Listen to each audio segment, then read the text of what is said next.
नमस्कार मंडळी. काही तांत्रिक अडचणींमुळे थोडी गडबड झाली आपल्या आजच्या या लाईव्ह सेशन मध्ये. अजून आम्ही थोडे शिकतोय ते साधन कसं वापरायचं, त्यामुळे या डिले बद्दल क्षमस्व. मी उल्का नगरकर, महाराष्ट्र मंडळ शिकागो 2021 ची अध्यक्ष. आपण यावर्षी मंडळातर्फे वेगवेगळे उपक्रम साजरे करतोय, सादर करतोय किंवा दर आठवड्याला त्यात भाग घेतोय. त्यातलाच एक उपक्रम म्हणजे इतिहास मंच, जो दर शुक्रवारी 8 वाजता असतो रात्री. सगळे जे ग्रुप मधले लोक आहेत ते गुगल मीटवर भेटतात आणि इतिहासाबद्दल चर्चा करतात किंवा एक जण त्यातला त्यामध्ये लीड घेतो आणि तो व्याख्यानासारखं किंवा स्लाइड शेअर करून माहिती देतो त्याबद्दल आपल्याला. तर माझ्या ईसी टीम मधील प्रसाद अथडीकर जे व्हीपी आहेत ते याचे लिएजन आहेत आणि इतिहास मंचाचे कोऑर्डिनेटर आहेत चेतन रेगे. आणि त्या दोघांनी अतिशय सुंदर कार्यक्रम गेल्या महिनाभर ते राबवत आहेत.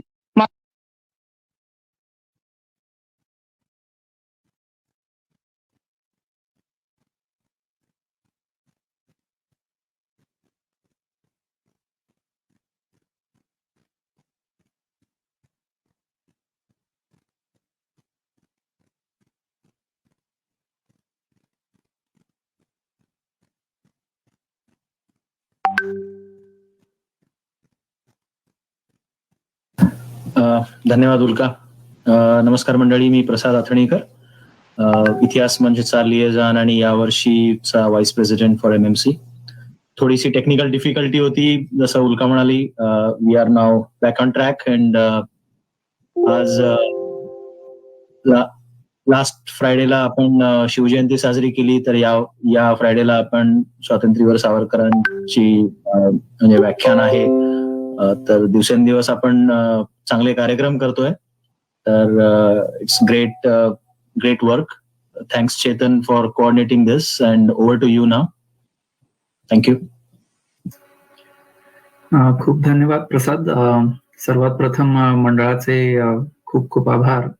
अत्यंत चांगला उपक्रम आपण त्याची सुरू करण्याची आणि याची सगळ्याची संधी दिलेली आहे, त्याबद्दल उल्का आणि प्रसाद दोघांचे पण खूप आभार. कार्यकारिणीचे सुद्धा आभार.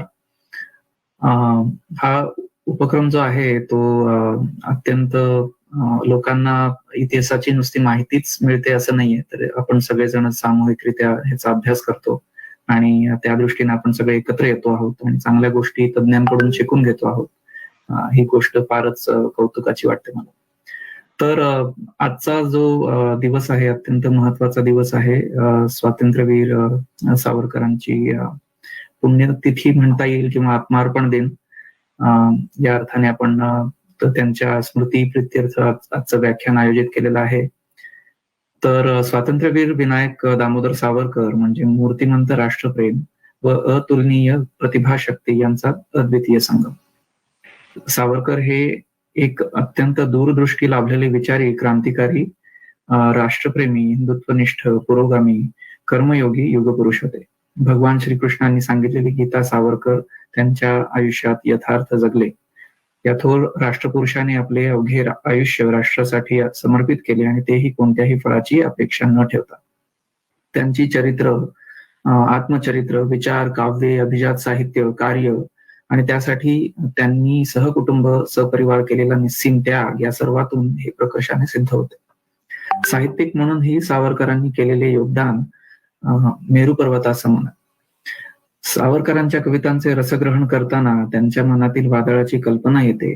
भाषा प्रेम आणि भाषा शुद्धी या चळवळींचे अध्वर्यू म्हणून तर सावरकरांचेच नाव आवर्जून घ्यावे लागते.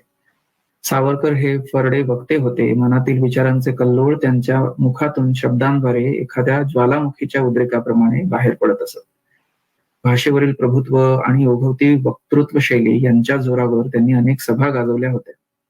इतिहास संशोधक कैलासवासी निनादराव बेडेकर यांच्या एकदा एका व्याख्यानात सावरकरांच्या साहित्य मूल्य या विषयावर ते म्हणाले होते की अशा व्यक्तिमत्वावर लिहिण्यासाठी मेरू पर्वताचा बोरू आणि सागराची शाई लागेल, त्यांचे साहित्य चिरंतन आहे.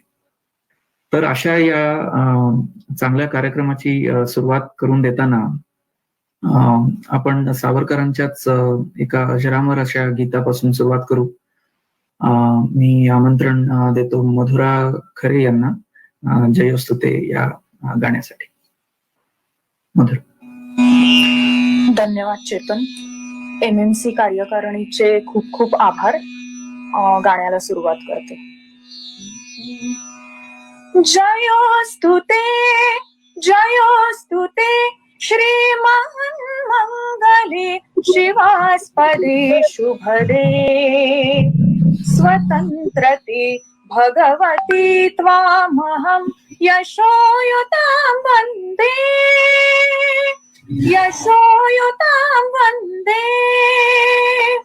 जयोस्तुते जयोस्तुते श्रीमन्मङ्गले शिवास्पदे शुभदे स्वतन्त्रते भगवती त्वामहं यशोयुतां वन्दे यशोयुतां वन्दे.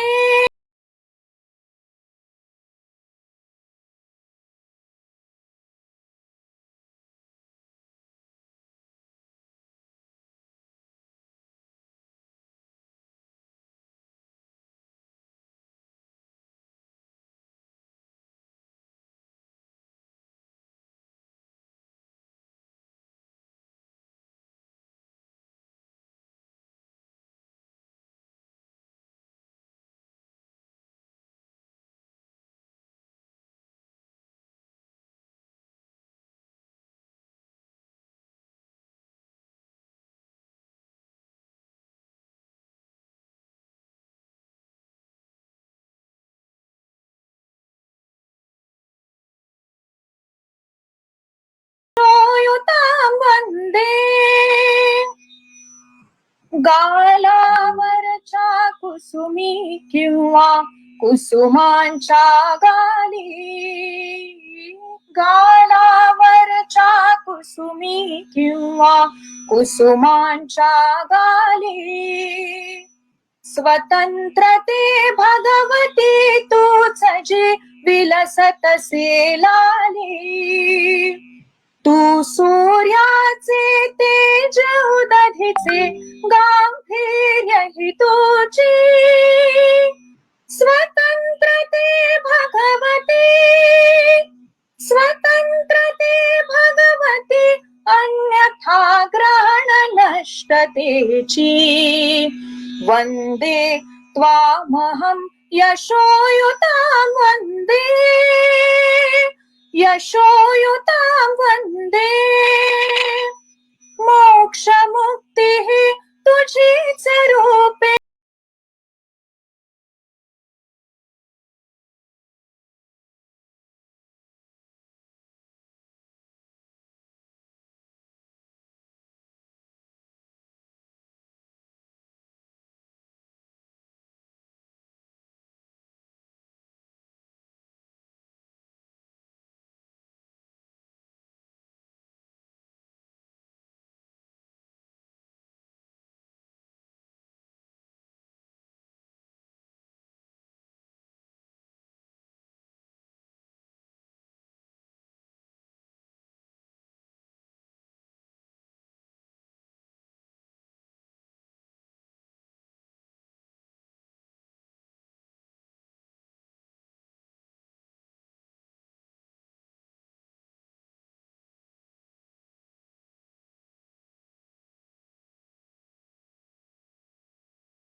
त्वामहं यशोयुतां वन्दे यशोयुतां वन्दे वन्दे वन्दे. धन्यवाद. फारच सुंदर. मधुरा, खूप खूप छान.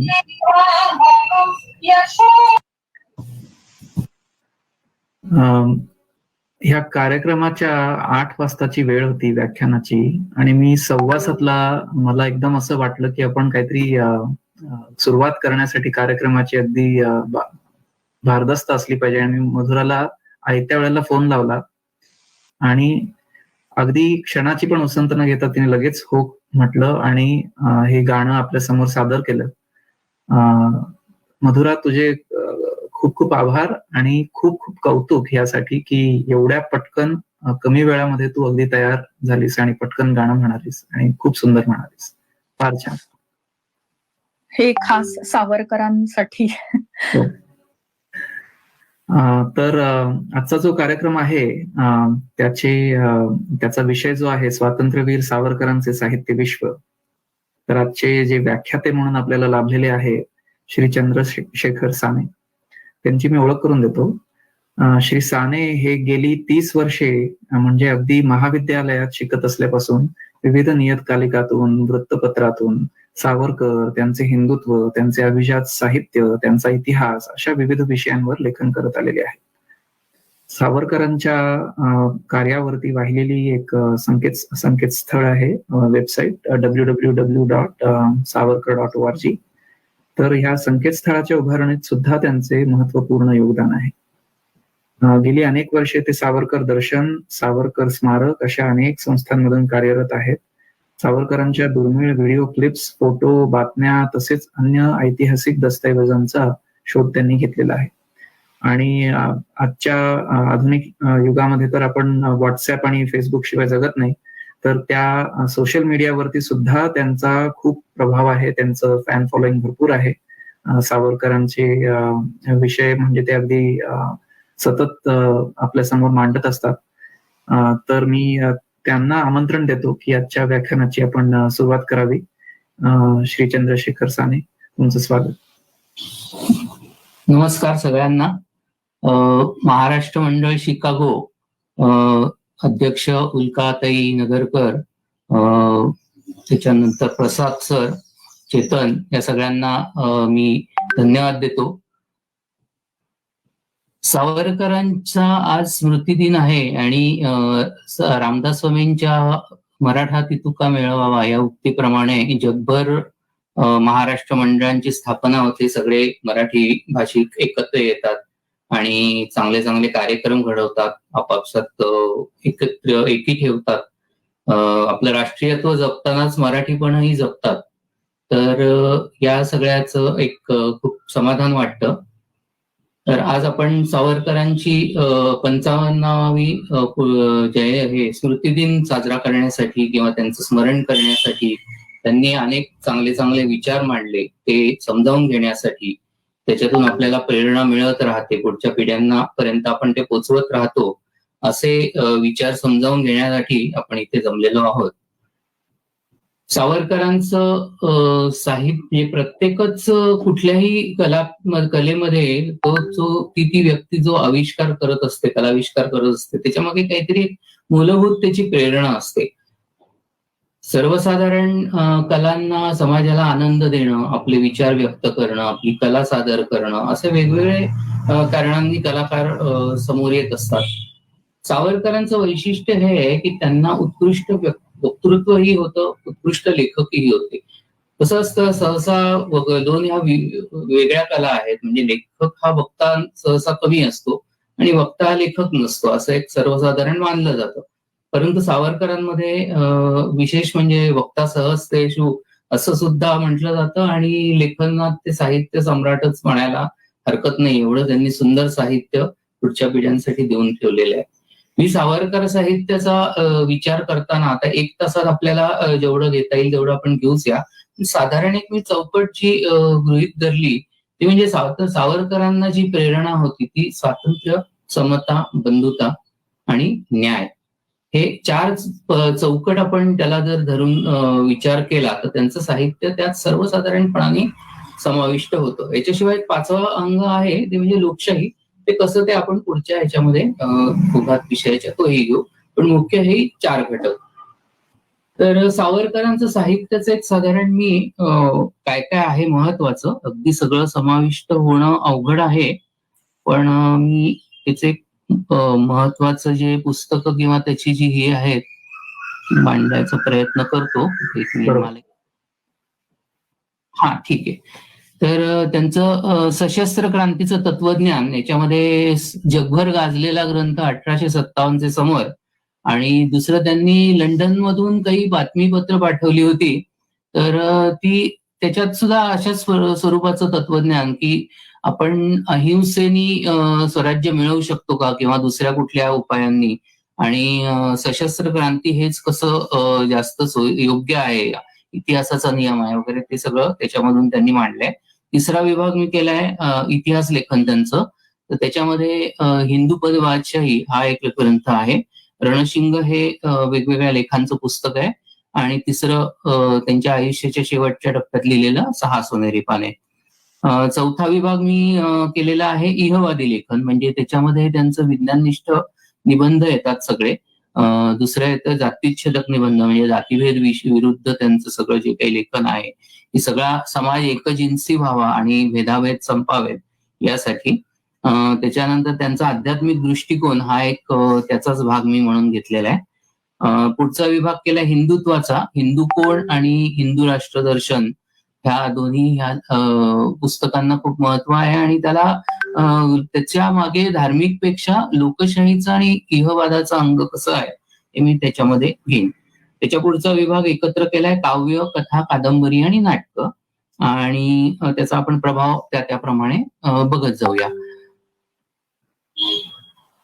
तर आता आपण पहिल्यांदा सुरुवात करताना सावरकरांचं जे आत्मचरित्र विभाग आहे त्याच्याकडे वळूया.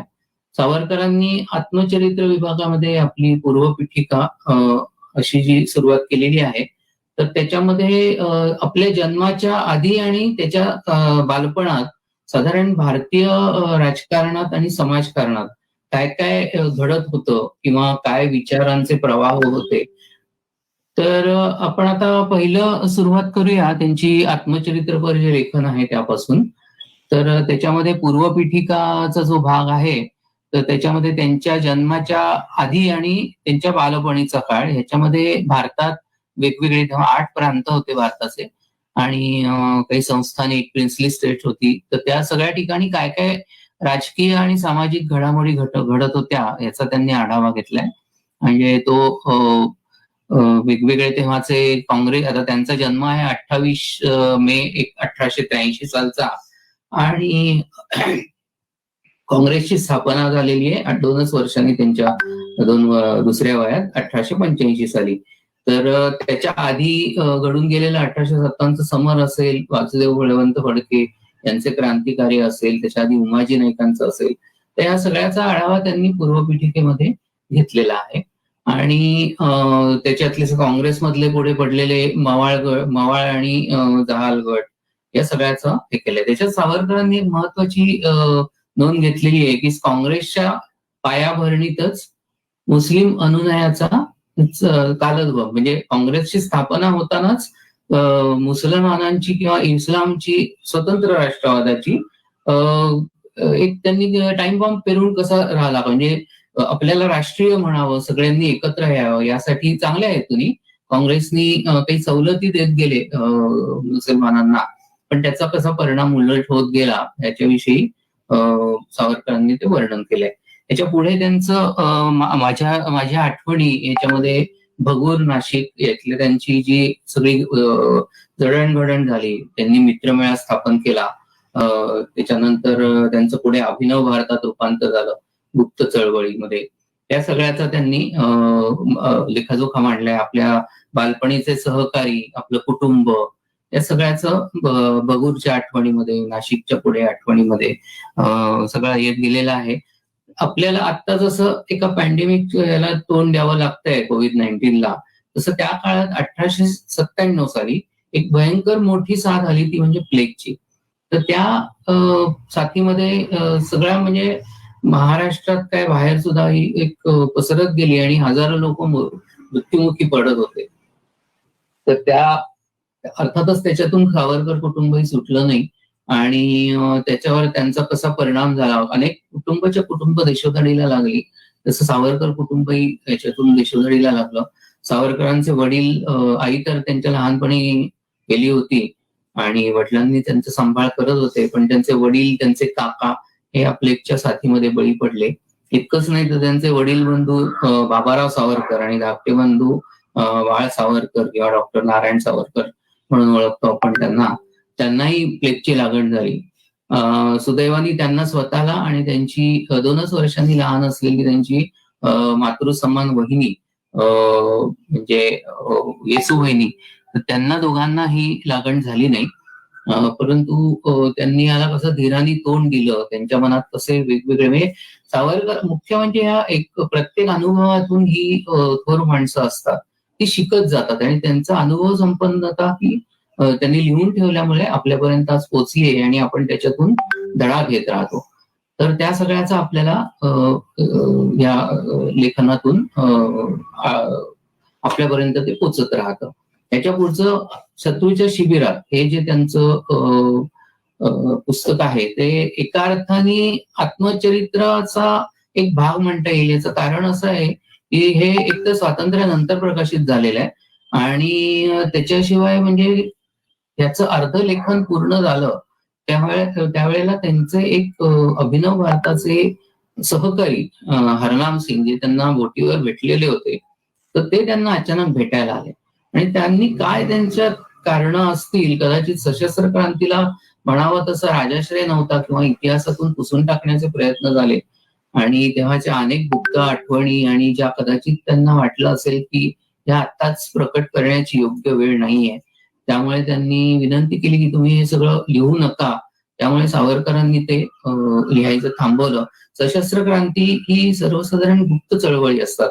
कुठलेही क्रांतिकारक सहसा बोलायला याविषयी उत्सुक नसतात, त्यामुळे त्याचा इतिहास हा नंतर प्रकट होतोच असं नाही. अगदीच खूप विजेते ठरले तर ते होतं, तसे ते विजेते झालेही, परंतु जास्त करून अहिंसेने स्वराज्य मिळालं याचाच गवगवा जास्त झाल्यामुळे आणि सशस्त्र क्रांतीला दुय्यम लेखलं गेल्यामुळे हा इतिहास त्यांनी पुढे लिहिण्याचं टाळलं त्या हरनाम सिंगांच्या विनंतीवरून. आणि पुढे आपला तो इतिहास जो काही आहे लंडन मधल्या 4 वर्षांचा, तो त्यांनी त्यांचे स्वीय सचिव बाळाराव सावरकर यांना तोंडी सांगून त्यांच्या शब्दामध्ये तो लिहून पूर्ण केला. आणि त्याच्यानंतरचा पुढचा एक येतो तो म्हणजे माझी जन्मठेप. हा अतिशय उत्कृष्ट, रंजक, रोचक आणि म्हणजे हा काय अर्थातच करमणुकीचा भाग नाही, पण अनुभव समृद्ध असं माझी जन्मठेप. म्हणजे बरेच जण विचारतात की आम्हाला सावरकरांचं साहित्य वाचायचंय, तर आम्ही कुठून सुरुवात करावी.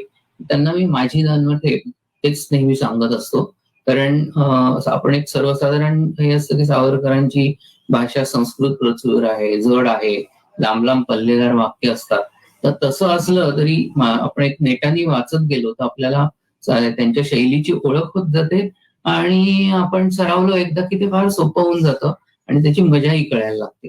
तर त्यासाठी आपण माझी जन्मठेप जर वाचलं तर त्याच्यामध्ये बहुतेकांनी आपल्यापैकी वाचलंच असेल म्हणजे, पण जेव्हा जेव्हा नवीन कोणी विचार तेव्हा मी त्याचा उल्लेख करतो, कारण त्याच्यात करमणूक प्रधानता पण आहे, अनेक अनुभवांचा आहे. त्यांनी त्या काळात सोसलेले हाल, अनेक राजबंद्यांना त्यासाठी काय काय सहन करायला लागलं आपल्या स्वातंत्र्यासाठी, त्यांनी कसे कष्ट झेलले, या सगळ्याचं अतिशय छान वर्णन या पुस्तकातून होतं.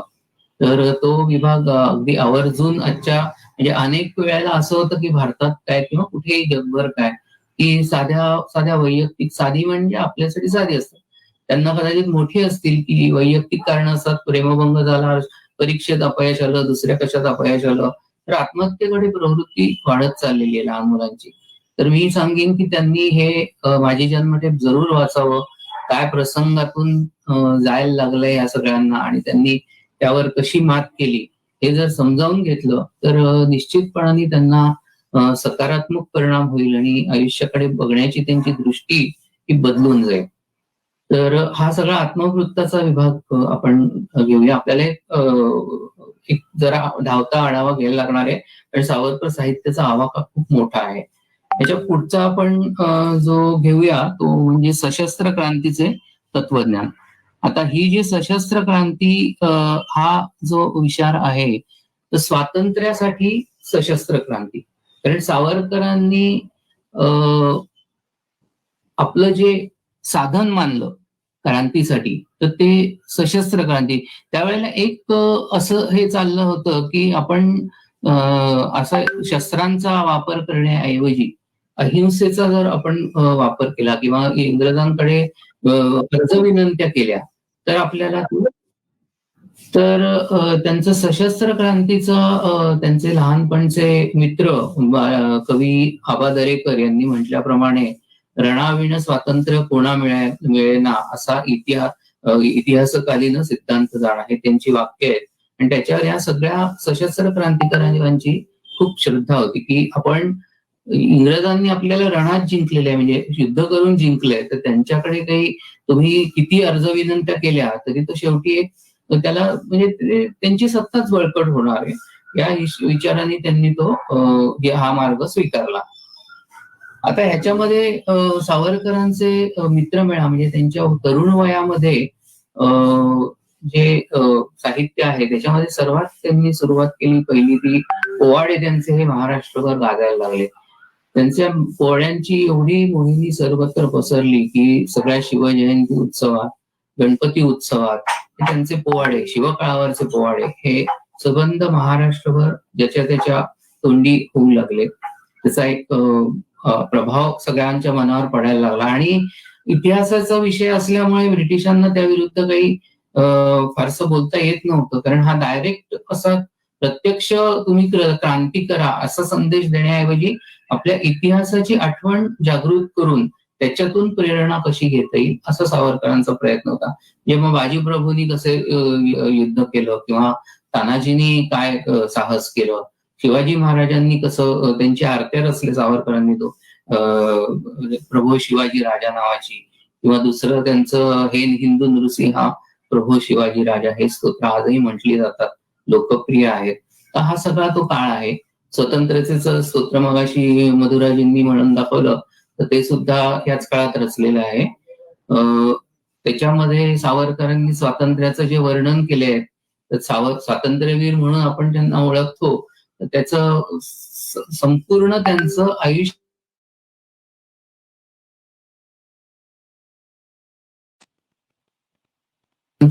समता, बंधुत्व आणि न्याय हे सगळ्यावर आधारित आहे. तर स्वतंत्रतेचं वर्णन त्यांनी इतक्या चांगल्या प्रकारे केलेलं आहे, म्हणजे मोक्ष मुक्ती ही तुझीच रूप, इथपर्यंत त्यांनी ते हे केलंय की हे फक्त आपलं नुसतं देश स्वातंत्र्य किंवा एक भूमीचा तुकडा स्वातंत्र्य करणं असं नसून आपलं आत्मिक स्वातंत्र्य, आपलं बुद्धीचं स्वातंत्र्य, या सगळ्याच त्यांच्या स्वातंत्र्यात विचार आहे, म्हणून आपण त्यांना स्वातंत्र्यवीर म्हणतो. तर ह्या क्रांतीच्या प्रयत्नामध्ये पुढे त्यांनी प्रेरणा जी घेतली ते म्हणजे इटालियन क्रांतिकारक जोसेफ मॅझेनी. सावरकरांवर याचा खूप परिणाम आहे जोसेफ मॅझेनीच्या चरित्राचा, राष्ट्रवादाचा. तर त्याचं चरित्र सावरकरांनी मराठीत भाषांतरित केलं आणि ते आपल्या सगळ्या तरुण वर्गाला त्यावेळच्या उपलब्ध करून दिलं. आणि त्याच्याबरोबर त्यांनी जी प्रस्तावना लिहिली ती अतिशय जास्त मोठ्या प्रमाणात गाजली.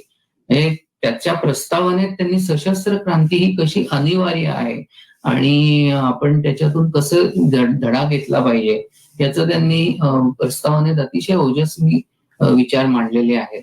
आणि त्याचा प्रभाव इतका पडला की पुढे ब्रिटिशांनी ते जप्त करून टाकलं पुस्तक, कारण त्यांना ती भीती वाटली की ह्याच्यातून एक मोठी चळवळ आता उभी राहती आहे. गुप्तपणाने सावरकरांनी अभिनव भारत स्थापन केलीच होती, पण ह्याचा प्रकट जास्त त्याचा परिणाम होऊ नये म्हणून या पुस्तकावर सावरकरांनी बंदी आणली. पण गमतीची गोष्ट अशी आहे की तो प्रस्तावना इतकी प्रभावी होती की अक्षरशः हजारो तरुणांनी ती तोंडपाठ करून टाकली, ती मुखगत केली होती. तर टिळकांचं वाक्य आहे की आता काही चिंता नाही, त्यांनी जरी पुस्तक जप्त केलं तरी हजारो मुलांनी आता ती तोंडपाठ केलेली आहे. त्यामुळे ते जे पोचायचं आहे ते त्यांच्यापर्यंत, समाजापर्यंत पोचलेला आहे. याच्यानंतर सावरकर पुढे शिकण्याच्या निमित्ताने आणि शत्रूच्या शिबिरात जाऊन म्हणजे ब्रिटनमध्ये जाऊनच प्रत्यक्ष आपण त्यांचा क्रांतिकार्य सुरू करावं आणि त्यांची ओळख करून घ्यावी, त्यांचं जे म्हणजे त्यांच्याच भूमीत जाऊन त्यांना आव्हान कसं देता येईल आणि मुख्य म्हणजे शस्त्रास्त्र कशी मिळवता येतील. कारण ब्रिटिशांनी काय केलं होतं की अनेक ठिकाणी जी वेगवेगळ्या ठिकाणी जेव्हा गुलामीत जातो माणूस, त्या शस्त्र सहसा त्यांची हे होत नाही. ब्रिटिशांनी अतिशय धूर्ततेने शस्त्र ही मिळेनाशी म्हणजे ती बंदी आणली पूर्णपणाने. शस्त्र सुद्धा मिळायची सोय राहिली नाही. तर सावरकरांना त्यासाठी याला जाऊन आपल्या ब्रिटनमध्ये जाऊन ही शस्त्र मिळवणे आणि तिकडच्या ज्या उच्च असे गुणवत्तावान जे विद्यार्थी होते की ज्यांना ब्रिटनच्या एकंदर आधुनिकतेचा आणि याची भूल पडलेली होती, तर त्यांना आपल्याला स्वातंत्र्य चळवळीत आपला देश स्वतंत्र करण्यासाठी जर आपण आणू शकलो तर त्याचा परिणाम अजून चांगला होईल. म्हणजे सर्वसाधारण माणसाला तर ते जोडतच होते, पण असा जो इंटेलेक्च्युअल वर्ग आहे जो समाजावर प्रभाव टाकत असतो त्याला जर ह्याचं महत्व कळवलं की आपण हे जरीही काही प्रमाणात आपल्याला आधुनिकतेचे फायदे मिळत असले तरी हा शेवटी सोन्याचा पिंजरा आहे, आपण बंदिवानच राहणार आहोत, तर आपण त्यासाठी तिकडे जाऊन प्रयत्न करू. अशासाठी त्यांनी बॅरिस्टरी शिकण्याच्या या वरवरच्या एक बहाणा करून म्हणा किंवा त्यासाठी म्हणून ते इंग्लंडला गेले आणि तिथे त्यांनी हा सगळा काही अक्षरशः 15 दिवसात गेल्या गेल्या त्यांनी काम सुरू केलं. यासाठी वेगवेगळ्या तिकडच्या जवळजवळ 800 तरुण विद्यार्थी वेगवेगळ्या डॉक्टरी असतील, इंजिनिअरिंग असतील, अशा सगळ्या उच्च शिक्षण घेण्यासाठी जे जमलेले होते त्यांच्यात शिरून त्यांनी संघटनेला आरंभ केला. सावरकरांचं व्यक्तिमत्व अतिशय प्रभावी असं होतं, वाणी ओजस्वी होती. आपोआप त्यांचा प्रभाव सगळ्यांवर पडायला लागला आणि त्यांच्याभोवती ते गोळा व्हायला लागले. सावरकरांनी या काळामध्ये आपल्या इतिहासाचा मगाशी सांगितल्याप्रमाणे जसे पोवाडे लिहिले तसे इतिहासातून ही प्रेरणा द्यावी सशस्त्र क्रांतीची याच्यासाठी शोध घेतला. तर त्यावेळेला त्यांच्या लक्षात आलं की त्यांच्या आधी जे 20 वर्ष 30 वर्ष 1857 एक उत्तर भारतात खूप मोठा व्यापक संघर्ष झाला होता. तर इंग्रजांनी त्याला कुठलाही जितांचा इतिहास नेहमीच बिघडवत असतो, तर तो त्यांनी बंड त्याला अतिशय क्रूर लोकांची कृत्य असं सगळं करून त्यांनी तो त्याच्याविषयी आपल्या मनात न्यूनगंड निर्माण होईल आणि काहीतरी शस्त्र घेणं म्हणजे पाप आहे अशा प्रकारचं एक भावना पेरून ठेवली होती. सावरकरांनी विचार केला की ह्याच्यातलं खरं जे तथ्य आहे आणि त्याची खरी जी प्रेरणा आहे ती स्वातंत्र्याची तळमळ आहे, तर ती आपण लोकांपुढे मांडली पाहिजे. त्यामुळे त्यांनी त्याचा अभ्यास सुरू केला. सुदैवाने ब्रिटिशांचे इतर जे काही चांगले गुण आहेत त्यातलं इतिहास हा नीट जपून ठेवणं म्हणजे अगदी स्वतःचाही आणि शत्रूचाही किंवा ज्यांच्यावर राज्य करायचंय त्यांचा इतिहासही नीट जपून ठेवायचा हे त्यांचा अतिशय चांगला गुण आहे. तर सावरकरांनी ब्रिटिश लायब्ररीमध्ये जाऊन त्या अभ्यासाला सुरुवात केली. एकीकडे बॅरिस्टरीचा अभ्यास तर सुरूच होता, त्यांची ती पद्धतच होती की शेवटचे 1-2 महिने अभ्यास करून उत्तम प्रकारे पास होणं आणि बाकी वर्षभर आपले उद्योग चालू ठेवणं हे अशा लोकांचं ते बुद्धी वैशिष्ट्य असतं. तसं त्यांनी ते करत होते. तर ती त्यांनी टिपणं काढायला सुरुवात केली. सुरुवातीला त्या ग्रंथपालाने अगदी स्वागत केलं त्यांचं, कारण त्याला मोठी आशा होती की आता हे असेच इतर तरुणांप्रमाणेच मोहून गेलेले असतील ब्रिटिश राजवटीच्या आधुनिकतेने, तर हे सुद्धा आपल्या सत्तेला बळकट करणारे ठरतील. तर या दृष्टीने त्यांना सगळं हे दिलं. तिथे अतिशय सुंदर पद्धतीने सगळा तो इतिहास लावलेला होता. सावरकरांनी वेळ न घालवता बराबर वाचायला सुरुवात केली, टिपणं काढायला सुरुवात केली आणि जसजसं पुढे त्यांचं हे लेखन सुरू झालं तसे ब्रिटिशांचं गुप्तहेर तर इंडिया हाऊसमध्ये होतेच, तर त्यांच्याकडून त्यांना कुणकुण लागली की हे 1857 बंड जे आपण म्हणतो त्याला समर असं त्याचा इतिहास करून सावरकर प्रस्तुत करतायत. तर जगात कदाचित पूर्वी कधीच न घडलेली गोष्ट घडली ती म्हणजे जे पुस्तक लिहूनच झालेलं नव्हतं असं पुस्तकावर ब्रिटिशांनी आधीच डिक्लेरेशन केलं, नोटिफिकेशन काढलं की ह्या पुस्तक असं लिहित आहे त्याच्यावर आम्ही बंदी घालतो आहे. तर म्हणजे जे घटना घडलेलीच नाही त्यावर बंदी अशा प्रकारचं ते हे आहे. आणि इकडे ग्रंथालयात त्या ग्रंथपालांनी सावरकरांना बंदी केली की तुम्ही आता इथे येऊन काम करू शकत नाही. कारण तुम्ही हे जे काही करताय ते आम्हाला आमच्या राज्याविरुद्धच हे वाटतंय. सावरकरांचं काम आधीच झालेलं होतं. त्यांनी या सगळ्या ओळखून अतिशय वेगाने हालचाली करून सगळे संदर्भ आणि टिपणं काढून ठेवली होती.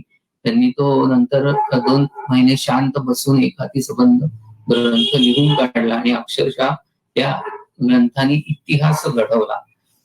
हा जो सगळा मराठीत ग्रंथ त्यांनी पूर्ण केला, तर त्यांचे सहकारी होते 8 सहकारी. त्यांनी म्हणजे सहकारी बरेच होते अभिनव भारताचे. 800 लोकांचा मी उल्लेख केला. हे सगळे त्यांच्या प्रभावळीतले सावरकर प्रभावळ या नावानेच ते ओळखले जाऊ लागले.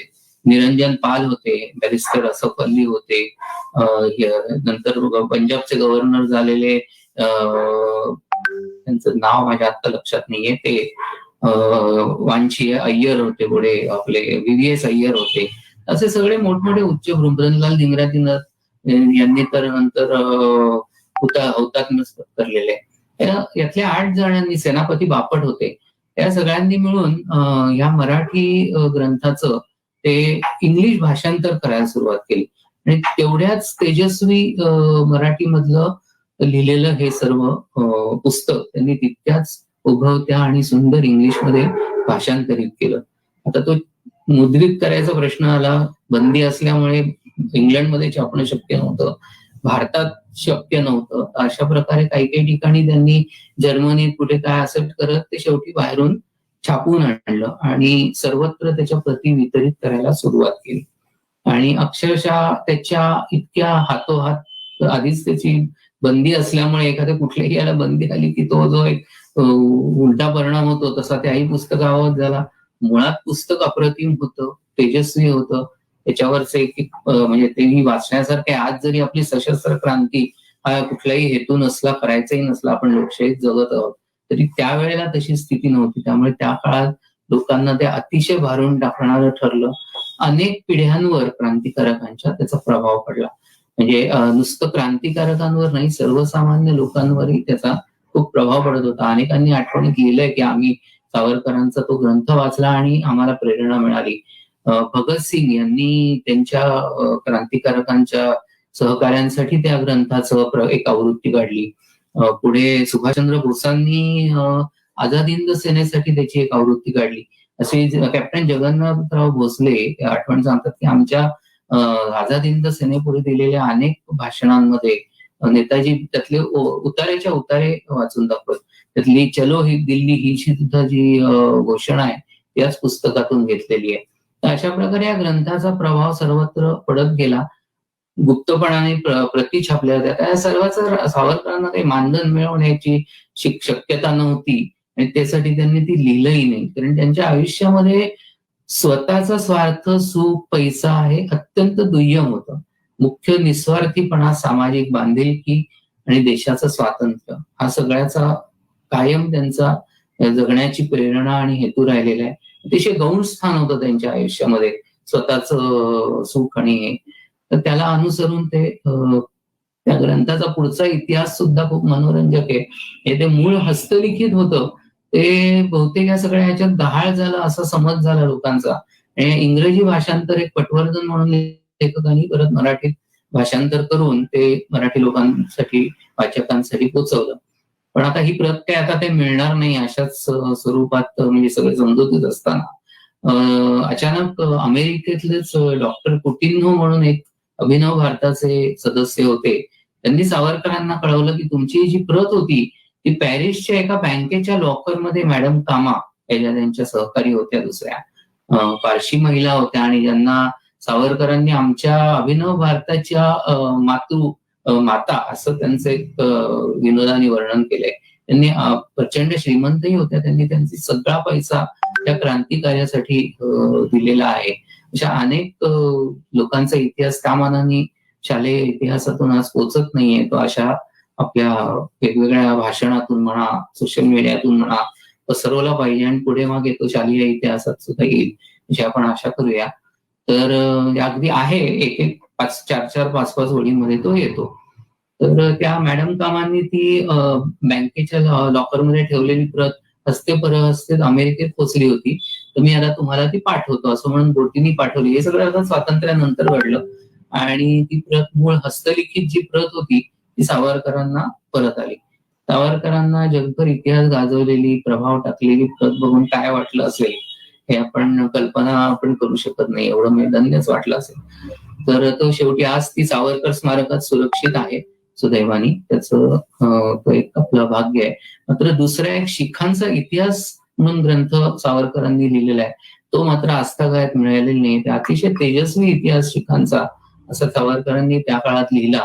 तोही प्रेरक होता. शिखांना विशेष करून आपल्या या कार्यात सामील करून घेण्याच्या दृष्टीने सावरकरांनी हा इतिहास लिहिलेला होता. सावरकरांना जसे शिवाजी महाराज हे आदर्श होते आणि शिवजयंती लंडनमध्ये सुरू करणारे पहिल्यांदा हे सावरकर, तसेच गुरु गोविंदांची जयंती सुद्धा सावरकरांनी लंडनमध्ये साजरी करायला सुरुवात केली. 1857 50 वर्ष पूर्ण झाली 1907 साली.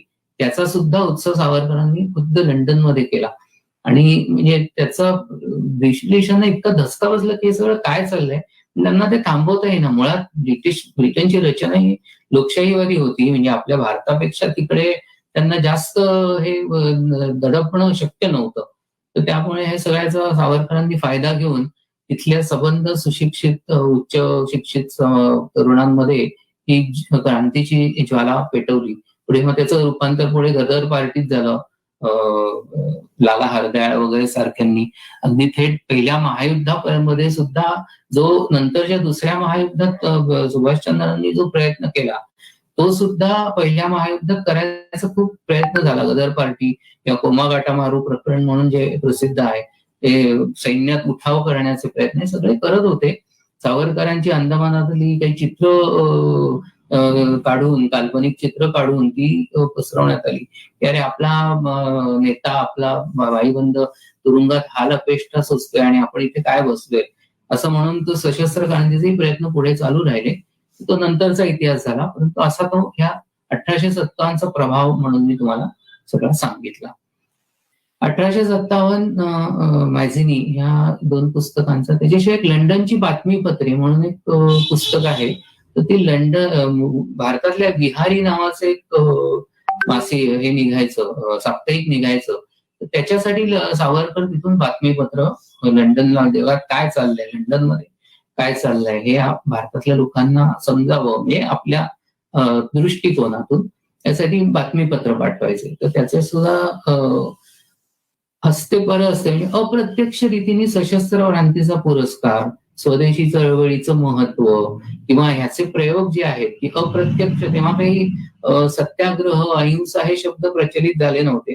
गांधीजी त्यावेळेला होते पण ते त्यांचं आफ्रिकेत काम चालू होतं, भारतात हे पोहोचलेलं नव्हतं. परंतु जगामध्ये अप्रत्यक्ष प्रतिकार म्हणजे पॅसिव्ह रेझिस्टन्स असा प्रयत्न चालू होता. म्हणजे संप करायचे, असहकार करायचा, जे गांधीजींचे नवीन नव्हतं, जगभर ते चालू होतं. त्याचा किती फायदा होतोय आणि तोटा होतोय याचा एक लेख म्हणजे त्याचे एक बातमीपत्र सावरकरांनी लिहिलेलं आहे. त्याच्यानंतर ब्रिटन आपल्या सगळ्या व्यापारातून हिंदुस्थानची कशी लूट करते, म्हणजे त्यांनी काही तारायंत्र आणली, त्यांनी काही रेल्वे सुरू केली, हे साईड इफेक्ट होते. निश्चित त्याचा उपयोग झाला नाही असं नाही, आधुनिक जगाची ओळख झाली. पण हे सगळं ब्रिटिशांचा हेतू त्याच्यामध्ये आपली सत्ता दिवसेंदिवस बळकट करणं, आर्थिक शोषण करणं आणि राजकीय तर त्यांना हवंच होतं सगळं सत्ता. त्यांनी अनेक संस्थानिकांना लुटून, अनेक म्हणजे कोहिनूर हिऱ्यापासून अनेक गोष्टींची लूट केलेली होती. तर हे जे आर्थिक शोषण आहे त्याची सगळी मांडणी सावरकरांनी आकडेवारी सकट त्या लंडनच्या बातमीपत्रात दिलेली आहे. अशा प्रकारे हा सगळा त्यांच्या सशस्त्र क्रांतिकार्याचाच तो भाग म्हणून आपण बघायला पाहिजे. हे झाल्यानंतर आपण याच्या पुढच्या भागाकडे वळूया. त्यांचं इतिहास लेखन. इतिहास लेखनाचा सावरकरांचा उद्देश परत आपलं जे आत्मभान गेलेला समाज आहे त्याला म्हणजे 1857 हा याचाच जरी भाग असला सशस्त्र क्रांतीचा, तरी तो इतिहास लेखनाचाही भाग होता, कारण तो होऊन गेला होता. तर तो आपण दोन्हीकडे म्हणू शकतो, सशस्त्र क्रांतीचाही आणि इतिहासाचा. त्याच्याविषयी आपण बोललो. तर पुढचा जो इतिहास लेखनाचा भाग आहे त्याच्यामध्ये त्यांचे 3 ग्रंथ येतात. एक म्हणजे हिंदू पदपादशाही, दुसरा येतो तो आपल्या रणशिंग म्हणून, आणि तिसरा आहे 6 सोनेरी पाने. तर हा हिंदू पदपातशाही जो आहे तर एक सर्वसाधारण धारणा काय झाली होती की आपला इतिहास हा अगदी आता म्हणजे आपण गुलामीतच जगत होतो. आपल्याला काय आपण असं तेजोभंग झालेल्या स्थितीत होता की आपण काय गुलामीतच जगतोय का काय, आपल्याला काही आपलं हे तेज आहे की नाही, आपले काही प्रयत्न पूर्वजांनी केले की नाही, हे सगळं समजायला फारसं लोकांपर्यंत जात नव्हतं. जगाशी म्हटल्याप्रमाणे जितांचा इतिहास मारून टाकणं, त्यांना तुच्छ करणं, तुम्ही अगदी निम्न स्तरावरचे आहात असा त्यांचा आत्मविश्वास भंग करून जगायला गुलामीत भाग पडणं, अशा स्वरूपाचे प्रयत्न हे जेत्यांचे चालू असतात. तर त्या दृष्टीने सावरकरांनी हिंदू पदपातशाही हे या ग्रंथाचं लेखन केलं. म्हणजे त्याच्या इंग्रजांच्या पूर्वी मोगल राजवट होती, सुलतानशाही जी होती, तर त्याच्यावर मराठ्यांनी कसा हे मराठा साम्राज्याने कसा वचक निर्माण केला, त्यांनी काय प्रयत्न केले त्याच्यासाठी, असं शिवाजी महाराजांपासून सुरुवात करत पेशवाईतल्या म्हणजे उत्तर पेशवाईच्या अलीकडच्या पर्यंत माधवराव पेशव्यांपर्यंत तो इतिहास त्यांनी घेतलेला आहे. आणि अनेक संदर्भ देत मराठ्यांची वृत्ती ही केवळ मराठेशाही किंवा मराठा तितुका मिळवावा याच्यामध्ये प्रत्यक्षात हिंदू तितका मिळवावा किंवा भारतीय तितके मिळवावेत, हे कसं त्यांची राष्ट्रीय दृष्टिकोन होता. इथला बाजीराव फक्त महाराष्ट्रापुरता न पाहता फार दिल्लीला नादिरशहाने आक्रमण केल्यावर तिथपर्यंत जाऊन कसा पोचला, काय गरज होती त्यांना, ते अटकेपर्यंत कसे गेले, त्याच्यामध्ये त्यांनी काही पत्रांचा उल्लेख केलाय की त्यावेळेला सुद्धा नानासाहेब पेशव्यांचं एक पुस्तक आहे, पत्र आहे, त्याच्यामध्ये त्यांनी म्हटलंय की आपल्या सीमा या अटकेपर्यंत आहेत. पलीकडचं तुरुक स्थान असेल तेव्हा इतर राजवटींना तुरुक ह्या एकच समान संज्ञेने मुसलमानांच्या राजवटीला संज्ञा दी तुरुक स्थान या तुर्कांचं राज्य. तर त्या दृष्टीने ही जी आपल्या सीमा आहेत त्या फार अफगाणिस्तान वगैरे पर्यंत कशा आहेत याची जाणीव पेशव्यांना होती. तशी त्यांची पत्र आहेत, ते अटकेपर्यंत गेलेही होते. तर आता ते त्या सगळा इतिहास सावरकरांनी हिंदू पदपातशाहीतून मांडून हे मराठ्यांचं राज्य हे हिंदू पदपादशाहीच होती आणि त्यांनी त्याला शह दिला. आणि ब्रिटिशांनी जो हिंदुस्थान घेतला तो मोगलांकडून जरी नामधारी मोगल तिथे असला तरी प्रत्यक्षात सत्ता ही मराठ्यांची होती. त्यांच्याकडून तो कसा मिळवला ह्याचा संबंध इतिहास सावरकरांनी त्या हिंदू पदपातशाहीमध्ये घेतलेला आहे. ह्याचा एक चांगला परिणाम असा आपण म्हणतो त्याप्रमाणे एक आत्मभान लोकांना आलं. याच्यात एक महत्वाचा उल्लेख मला करायचा आहे की जसं म्हणजे सावरकरांच्या 1857ची अनेक क्रांतिकारकांनी नोंद घेतली तशी या हिंदू पदपातशाहीची नोंद घेतली का, कारण त्याच्यात हिंदू हा शब्द आलाय. सावरकरांचं हिंदुत्व हे धर्मनिरपेक्ष कसं होतं हे मी नंतरच्या भागात सांगेन तुम्हाला सगळ्यांना. तर मला एक महत्वाचा मुद्दा मांडायचा ते म्हणजे भगतसिंग हुतात्मा, जो आपण कम्युनिस्ट म्हणतो किंवा त्याला नास्तिक, मी नास्तिक काय आहे याचं त्याचं पुस्तकही आहे. तेव्हा कम्युनिझमचा सगळ्यांवर प्रभाव होता, सावरकरांवरही प्रभाव होता, त्यामुळे कम्युनिस्ट म्हटला जातो भगतसिंग, तरी ते तितकंसं वास्तव पूर्णता नाहीये त्याच्यामध्ये. भगतसिंगांचं 1857ची दखल घेतली पण हिंदू पदपातशाहीकडे साफ दुर्लक्ष केलं असं काही संशोधकांनी मत मांडले, पण ते अतिशय चुकीचं आहे. आता नुकतंच भगतसिंगाचं समग्र साहित्य उपलब्ध झालेलं आहे मराठीमध्ये सुद्धा, त्याच्यातून ते सिद्ध झालेलं आहे. भगतसिंगांनी आपल्या जेल डायरीमध्ये अनेक वेगवेगळ्या जागतिक म्हणजे लेखकांची आवडलेली वाक्य टिपून घेतलेत. तर त्यातलं 6 भारतीय लेखकांची काही वाक्य त्यांनी टिपून घेतले. त्यातले सावरकर हे असे एकमेव भारतीय लेखक आहेत की ज्यांची तब्बल 6 वाक्य त्यांनी भगतसिंगांनी टिपून घेतली आणि ती 6च्या 6 वाक्य हिंदू पदपातशाही मधली आहेत. त्यामुळे हिंदू पदपातशाही ह्या ग्रंथाचा सुद्धा भगतसिंगावर प्रभाव पडला आणि ती सगळी म्हणजे त्याच्या ह्याच्यामध्ये आपल्याला आता ते वेळेच्या अभावी घेता येणार नाही, परंतु ती सुद्धा वाचण्यासारखी आहेत. आणि त्याचा आपण जो एक भगतसिंगांकडे केवळ कम्युनिस्ट अथेइस्ट एवढ्याच दृष्टीने बघतो, तर भगतसिंग अथेइस्ट असले तर सावरकरांच्या अर्थानेच अथेइस्ट होते असं आपल्याला कदाचित म्हणायला लागेल. असो, तर अशा प्रकारे हिंदू पदपातशाहीचाही प्रभाव खूप मोठ्या प्रमाणात पडला. शेवटचा त्यांचा इतिहास ग्रंथ म्हणजे 6 सोनेरी पाने हा अतिशय शेवटच्या टप्प्यात लिहिलेला आहे.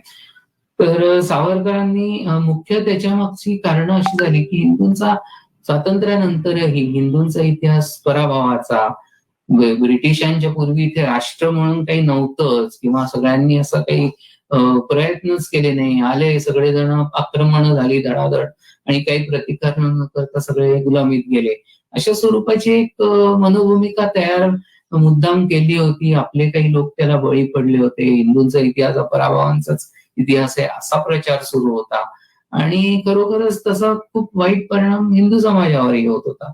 म्हणजे त्या स्वातंत्र्याच्या काळात तर आपण इतके स्वराज्य मिळूच शकत नाही अशीच एक प्रकारची धारणा तेव्हाच्या मुख्य पक्षांनी करून घेतली होती.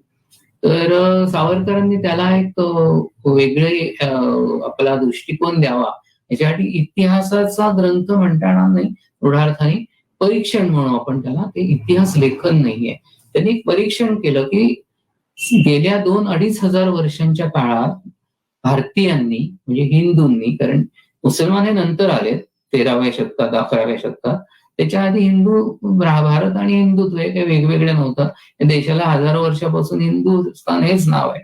तर या हिंदुस्थानातल्या हिंदूंनी कसा प्रतिकार केला, आक्रमण खूप झाली म्हणजे तुम्ही पराभव झाला असं नसून, किंवा तुमच्यावर किती आक्रमणं झाली हा मुद्दा नसून, तुम्ही त्याचा प्रतिकार कसा केला, तुम्ही त्या आक्रमकांवर कशी मात दिली, ह्याचा मागोवा घेणं हा तुमचा इतिहास आहे आणि त्याच्यावर तुमचं ठरतं कसं तुमचे पराभवाचा इतिहास आहे की नाही, असा मुद्दा मांडून सावरकरांनी त्यातली वेचक अशी 6 आक्रमणं आणि पानं अशी एक मांडली की अतिशय खालच्या अवस्थेत गेलेलं आपलं राष्ट्र परत उन्नतीत किंवा त्याचं परत पुनरुत्थान करणारी 6 पानं अशा अर्थी ते आहे.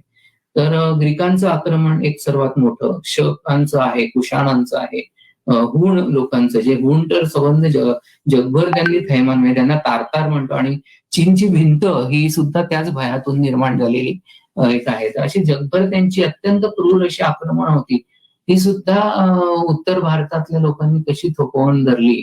पुढे 5व्या सोनेरी पानामध्ये अर्थातच फार मोठा विस्तृत लिहिलेलं आहे, कारण ते सर्वात मोठं होतं. ते म्हणजे मुसलमानांची आक्रमण. आधीची अरबांचं, अरब फारसे आले नाहीत, मग तुर्क आले, अफगाण आले, मोगल आले, आणि ज्यांनी ह्या सगळ्यांनी, आधी हे सगळे मुसलमान नव्हते, पण जसजसा मुसलमान धर्म स्वीकारला तसं इस्लाम प्रचार ही सुद्धा त्यांची कशी महत्वाची प्रेरणा ठरली याविषयी सावरकरांनी लेखाजोखा घेतल्या. आपल्याला तो आता विषयात जायचं नाहीये, आपल्याला मुख्य सावरकरांचं साहित्य विश्व हा घेऊन आपण त्याच्यावर बोलू. सावरकरांनी त्या सगळ्या 6 सोनेरी पानांचा हा जो इतिहास लिहिला त्याचं आपल्याला आजही खूप रंजक तर आहेच. चंद्रगुप्त मौर्याच्या काळात मी मगाशी शोधत होतो, तर त्याचं राज्य साम्राज्य आहे, आपल्याला गुगलवर वगैरे मिळेल मौर्य साम्राज्य, तर अक्षरशः ब्रिटिशांपेक्षाही प्रचंड मोठं साम्राज्य. सावरकरांना अतिशय कौतुक आहे त्या याचं की ब्रिटिशांचं काहीच नाही, एवढं पार केरळ आणि ह्याच्यापासून पार अफगाणिस्तानच्या पलीकडे पर्यंत हे मौर्य साम्राज्य एकछत्री, एक झालेला भारत, समर्थ चतुरंग दल असं चंद्रगुप्त आणि चाणक्य या जोडीने निर्माण केलेलं होतं. त्यामुळे ब्रिटिशांपूर्वी भारत कधीच एक नव्हता. हा सिद्धांत कसा खोटा आहे हे सावरकरांनी म्हणले. पुढेही नंतर जरी 2-3 राज्य मोठमोठी असली, मौर्यांचं राज्य पाटलीपुत्राचं छोटं झालं, तरी नंतर गुप्त घराणं आलं, छोटी गडी दक्षिणेतली राज्य होती, तरी हे सगळी यांच्या मागे प्रेरणा ही आपल्या सीमा कुठल्या आहे याचे भान असलेली होती. म्हणजे इव्हन आपल्या दक्षिण भारतातले नेते तर राजे तर जेव्हा आक्रमण होत होती तेव्हा फार पूर्वेकडे थायलंड, सयाम म्हणजे आणि इंडोनेशिया पर्यंत पोहोचून तिकडे हिंदू संस्कृती, बौद्ध संस्कृती ही पोहोचवत होती. या सगळ्या सावरकरांनी अतिशय ससंदर्भ मांडल्या. त्यावेळेला सावरकरांनी त्याला संदर्भ दिलेले नाही, परंतु बोरिवलीचे डॉक्टर S.T. गोडबोले म्हणून होते, त्यांनी त्या प्रत्येक प्रसंगांना, ऐतिहासिक घटनांना संदर्भही दिले. सावरकरांचे विश्लेषणात्मक असल्यामुळे त्यांनी फारसे संदर्भ मुळात दिलेले नव्हते, ती त्रुटी गोडबोले सरांनी भरून काढली. तर याप्रमाणे आता आपण इतिहास लेखनाचा विचार केला. ह्याच्या पुढचा आपण भाग घेऊया सावरकरांचं इहवादी लेखन. ह्याच्यामध्ये विज्ञाननिष्ठ निबंध, त्यांचे जात्युच्छेदक निबंध आणि आध्यात्मिक दृष्टिकोन काय होता याच्यावर आपण विचार करूया. सावरकरांनी अंदमानातून सुटल्यावर त्यांना जी काही 2 अटी स्वीकारून सुटका करून घेतली, ते म्हणजे राजकारणात भाग घ्यायचा नाही 5 वर्ष आणि रत्नागिरी जिल्हा सोडून बाहेर पडायचं नाही. तर ह्या काळामध्ये सावरकरांनी अर्थातच निश्चित केलं होतं की आपण नुसतंच तुरुंगात राहून सडण्यापेक्षा अर्धम त्याच्याती पंडिता याला अनुसरून काही दिवस आपण राजकारणात भाग घेणार नाही, झुंज देणार नाही अशी अट मान्य करून जर आपण इतर समाजकार्य केलं, म्हणजे इतर क्षेत्रांवर लक्ष केंद्रित केलं, तर ती सुद्धा देशसेवाच ठरेल. समाज आपल्या अनेक अंधश्रद्धांनी समाज हे झालेला आहे, जातीभेद आहेत, अंधश्रद्धा आहेत, तर यांच्यावर आपण शिक्षणासाठी काही कार्य करावं असं सावरकरांच्या मनात होतं. तर त्या सगळ्याला अनुसरून रत्नागिरी जिल्ह्यात बंदिस्त असताना सावरकरांनी समाज सुधारणा मी म्हणणार नाही, याचं कारण असं आहे की नुसती सुधारणा करणं हा सावरकरांचा हेतू नव्हता. संपूर्ण क्रांती, म्हणजे ती सशस्त्र क्रांतीच असेल, राजकीय क्रांती असेल किंवा समाजातला बदल असेल, हा क्रांतीच करायची होती. हे जुनं आम्ही थोडंसं डागडुजी करू, सुधारू अशा स्वरूपाचं ते होऊ शकत नाही. त्याला एक धक्काच द्यावा लागतो, त्याच्याशिवाय तो तुम्ही नवीन काहीच निर्माण करू शकत नाही. अशा यांनी सावरकरांनी आपण समाज क्रांतिकारकच म्हटलेलं आहे. तर सावरकरांनी पहिला प्रश्नाला हात घातला अस्पृश्यतेच्या. ते सगळं कार्य कसं केलं तो आपण परत आता खूप मोठा विषय होईल. म्हणजे खरोखरच फार मोठा विषय, अतिशय चिकाटीने आणि किचकट काम होतं. त्या अतिशय म्हणजे जुन्या विचारांनी ग्रस्त समाजाला, तेव्हा तो रत्नागिरी हा बालेकिल्ला म्हटला जातो सनातनी विचारांचा, म्हणजे जुन्या, सनातनी हा शब्द म्हणण्यापेक्षा आपण जुन्या विचारांनी गुरसटलेल्या विचारांच्या लोकांचा बालेकिल्ला म्हणता येईल. तर त्यांना चिकाटीने समजावत, त्यांना हे करत, हे सगळं करताना त्यांनी जातीच्छेदक निबंध लिहिलेले आहेत की आपला हा जातीभेदाने ग्रस्त झालेला समाज कसा का फाटाफूट होतीये, आपण का गुलामीत गेलोय आत्ताचे 300-400 वर्ष. आधी आपल्याला ही बंधनं कमी असली तरी त्याचं स्वरूप भिन्न होतं आणि आता हे त्याचं कसं होत गेलेलं आहे स्वरूप. याच्यावर वेगवेगळे जाती, 4 वर्णांचे 4000 जाती कशा झाल्या याचे सगळे लेख आहेत वेगवेगळे. त्याच्या मागचं अनुवंशाचं जे काही खूळ माजलेलं आहे की अनुवंश असतो, पण त्याच्याबरोबर त्या गुणांबरोबर अवगुणांचंही संक्रमण कसं होतं हे सावरकरांनी मांडलं. आणि त्यांनी केले की आता तुम्ही ही जातीची बंधनं तोडून एकजिन्सी हिंदू समाज तयार करणं हे आपल्याला अनुवंश सुधारण्यासाठी सुद्धा कसं अनुकूल आहे. बरं, पूर्वी हे एक जिन्सी नव्हता का? यांनी अनेक पौराणातली उदाहरणं दिली, म्हणजे ययाती देवयानीचा विवाह असेल किंवा व्यासांचं जन्माचं असेल, अशी वेगवेगळी पुराणातली उदाहरणं देत हा अनुवंश हा एक कसा भ्रम तयार झालेला आहे अतिरेकी. तर याच्यावर त्यांनी त्या जातीच्छेदक निबंध केले. त्यांनी जे कार्य केलं त्याच्याविषयी वेगवेगळे लोकांना आमंत्रण दिली, अनेकांनी त्याची स्तुती केली. धर्मवीर शिंदे यांनी तर असे उद्गार काढलेत सावरकरांचं रत्नागिरीतलं कार्य बघून की आता माझं उरलेलं आयुष्य देवानी सावरकरांना द्यावं, इतकं ते मोठं आहे. आपल्या शाहू महाराजांनी एक क्षात्र जगद्गुरु पद निर्माण केलं होतं, म्हणजे एक वेगळे शंकराचार्यांचं पीठ. ते सावरकरांचं कार्य बघायला आले तर त्यांनी असे उद्गार काढले की असं काम करणारा जर नेता आम्हाला देशावर मिळाला असता कोकणाऐवजी, तर आम्ही अक्षरशः म्हणजे अचाट कार्य करू शकलो असतो. असं खूप म्हणजे आपण म्हणतो पाचामुखी परमेश्वर, तसं अनेकांचे अनेक त्याच्या मागे सावरकरांच्या कार्याविषयी अनुकूल असे उद्गार आहेत. त्या सगळ्याचं आपल्याला वर्णन जातीच्छेदक निबंधात वाचायला मिळेल. याच्याशिवाय त्यांचे विज्ञाननिष्ठ निबंध, आज मी म्हटलं की विज्ञानाचा प्रसार म्हणजे काही फक्त आधुनिक तंत्रज्ञान वापरणं, कॉम्प्युटर वापरणं, वीज वापरणं इतकं नसून आपण जगण्याकडे इहवादाच्या किंवा बुद्धिवादाच्या दृष्टीने पाहणं, की काल्पनिक कुठल्याही गोष्टींची स्थापना करून जे सृष्टीचे नियम विज्ञानाने शोधून घेतलेले आहेत, काढलेले आहेत, जे सिद्ध झालेले आहेत प्रयोगशाळेत म्हणा, गणिताने म्हणा, तर त्याच्यावर आपली निष्ठा असली पाहिजे. एकदा ग्रहण हे कशामुळे होतं हे कळल्यानंतर राहू केतूच गिळतात वगैरे अशा स्वरूपाचं पलीकडे जाऊन आपण विचार कसा करायला पाहिजे या सगळ्याचा वैज्ञानिक दृष्टिकोन देणारा असा त्यांचा विज्ञाननिष्ठ निबंध झालेले. त्याच्यामध्ये मी असं म्हणेन की आध्यात्मिक भाग सुद्धा येतो, कारण अध्यात्म म्हणजे काय, शेवटी आत्म्याचं तुमचं किंवा आपण कुठून आलो, या सगळ्या जगाचा हेतू काय, तर ह्या दृष्टीने विचार करणं, त्याचं चिंतन करणं, जे आपण चार्वाकाचं मत सुद्धा आध्यात्मिकच म्हणून घेऊ शकतो.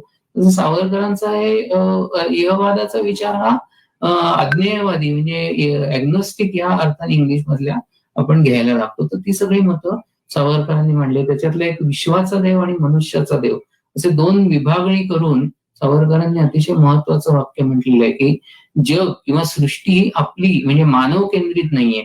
मानव हा एक त्याचा तुच्छ परिणाम आहे.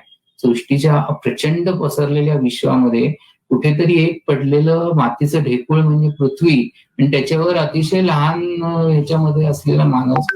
तर आपलं हे विश्व म्हणजे मनुष्य केंद्रित जग नाहीये. माणसाचा देव हा मनुष्य केंद्र मानून सगळं तयार करतो असं आपण मानतो, पण प्रत्यक्षात विश्व काही तसं नाहीये.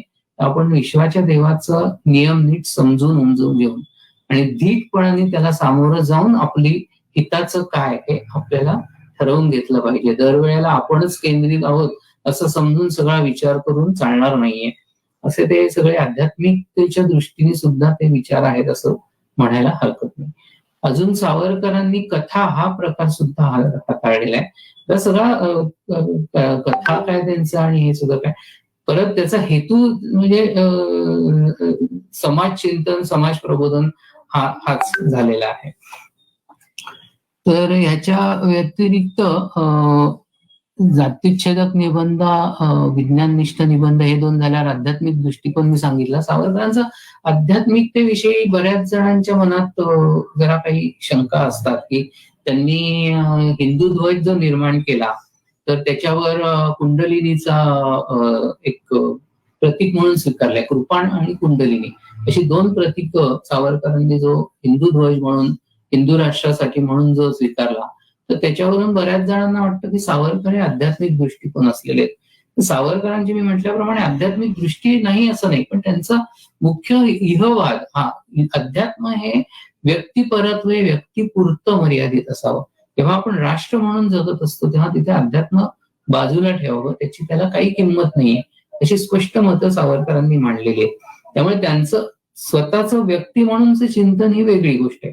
मग आता प्रश्न होतो की कुंडलिनी हा त्यांनी का स्वीकारला असावं.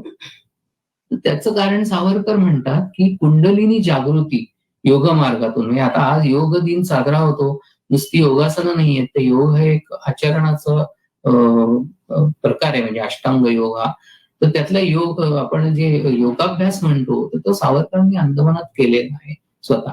त्यांनी असं नमूद केलंय की कुंडलिनी जागृतीचा अनुभव मी घेतलेला आहे स्वतः आणि कोणीही तो घेऊ शकतो. त्यामुळे तो अनुभव सिद्ध असा असल्यामुळे मी एक जो मनुष्याच्या इहवादाच्या पलीकडे असं जे काही विश्व आहे निश्रेयस जे आहे त्याचं प्रतीक म्हणून मी तो स्वीकारलेला आहे.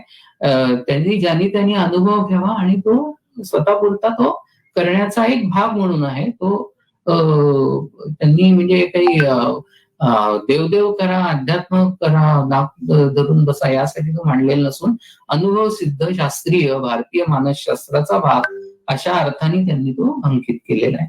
त्यामुळे आपल्या मनात फारसं त्याच्याविषयी काही हे करायचं कारण नाही.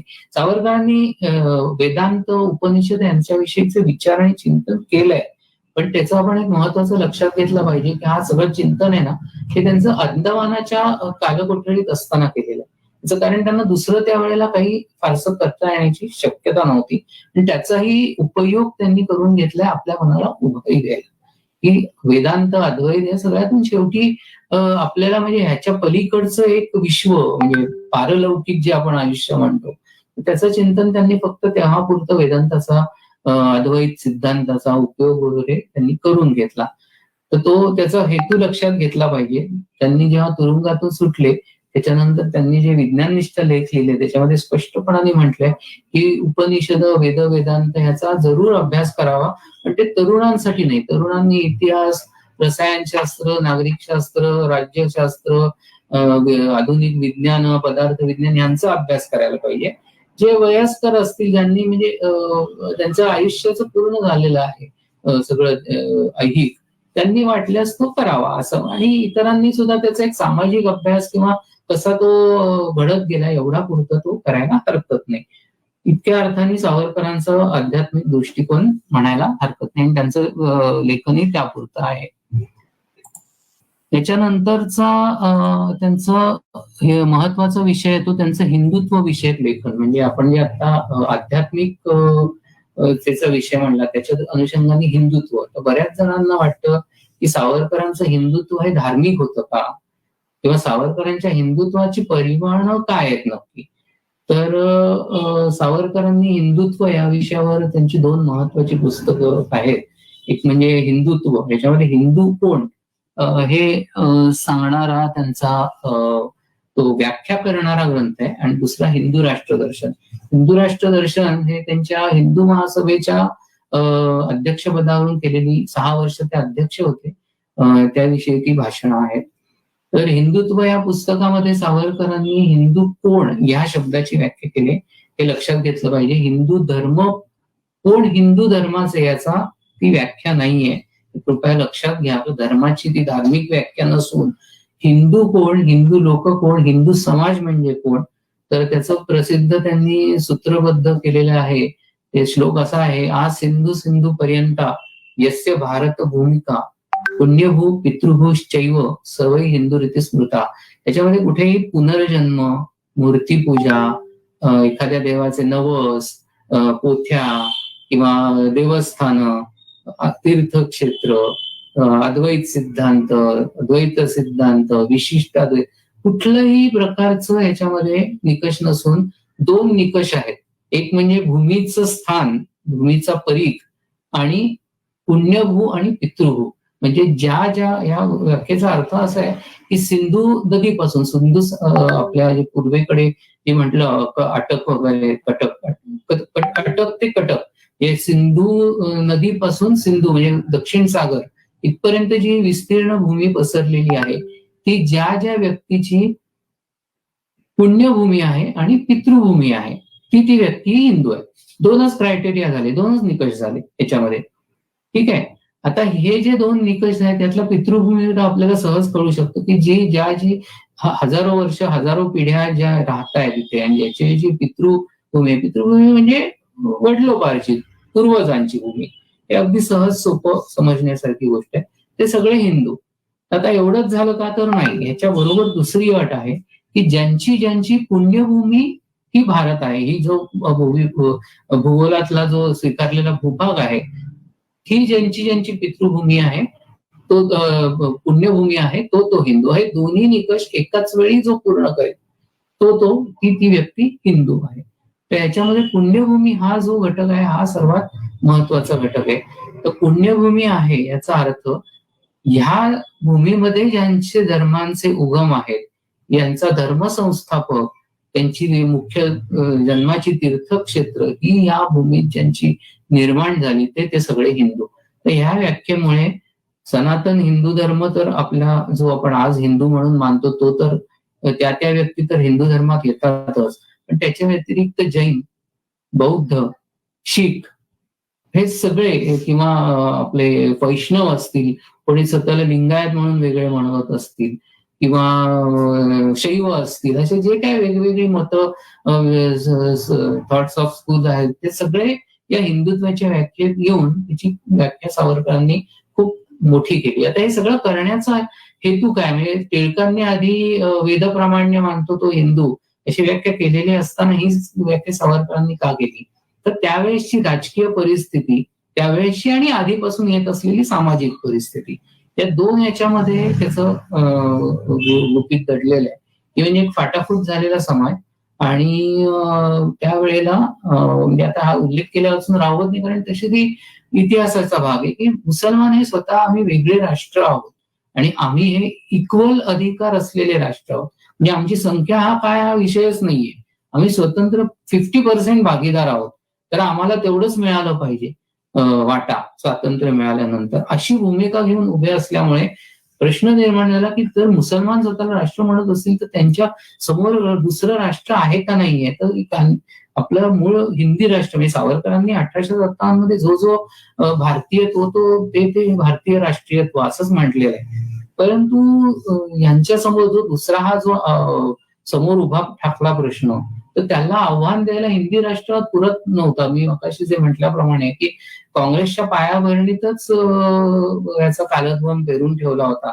तर चला यांना हे सवलती द्या, ते सवलती द्या, असं करत करत 20% असलेल्या मुसलमान समाजाला 50% अधिकार या स्वतंत्र होणाऱ्या हिंदुस्थानात हवे होते.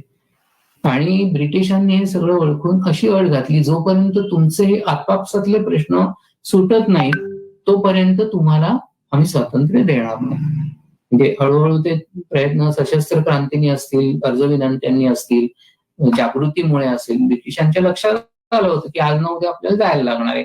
तर त्यांनी खोडा टाकला की तुम्ही जोपर्यंत तुमच्यातले प्रश्न सोडवत नाही तर ही जी अवास्तव मागणी होती, त्यामुळे 80% हिंदू एकदम 50% पर्यंत खाली जात होते. परत त्यातल्या शीख लोकांना, जैनांना यांना प्रत्येकाला आपापले वाटे निर्माण व्हायची, ही म्हणजे फाटाफूट करत राहण्याची हे होती. आर्य समाजीच म्हणायला लागले की आम्ही आर्य, आम्ही हिंदू नाही. अजून कुठला समाज उठायचा, आम्ही हिंदू नाही. तर ह्या सगळ्यांना एकत्र आणून हा 80% हा मोठा विभाग आहे. आणि या 80% नवीन आधुनिक लोकशाही, मी जे सुरुवातीला म्हटलं की लोकशाही हा सुद्धा पैलू आहे, स्वातंत्र्य, समता, बंधुत्व, न्याय, याच्याबरोबर न्याय आणि लोकशाही हे 2 घटक सावरकरांनी हिंदूच्या व्याख्येत आणलेले आहेत की हा एवढा जो मोठा समाज आहे त्याला त्याचा वाटा लोकशाहीच्या नियमाप्रमाणे एक व्यक्ती एक मत याप्रमाणे न्यायाने तो मिळाला पाहिजे. तर लखनौ करार जो झाला होता तो एक त्याच्यामध्ये आधीच मुसलमानांना जास्तीचा वाटा देण्यात आला होता. सावरकरांनी तो रद्द करावा आणि जेवढी लोकसंख्या तेवढा वाटा, याला काहीच सावरकरांची हरकत नव्हती. सावरकरांच्या हिंदूच्या व्याख्येत म्हणा किंवा हिंदू राष्ट्रवाद म्हणून जी 6 भाषणं आहेत त्यांची, त्याच्यात म्हणा, कुठेही हिंदूंना हिंदू म्हणून अमुक एक जास्तीचे अधिकार हवेत असं एकही वाक्य आपल्याला सापडणार नाही.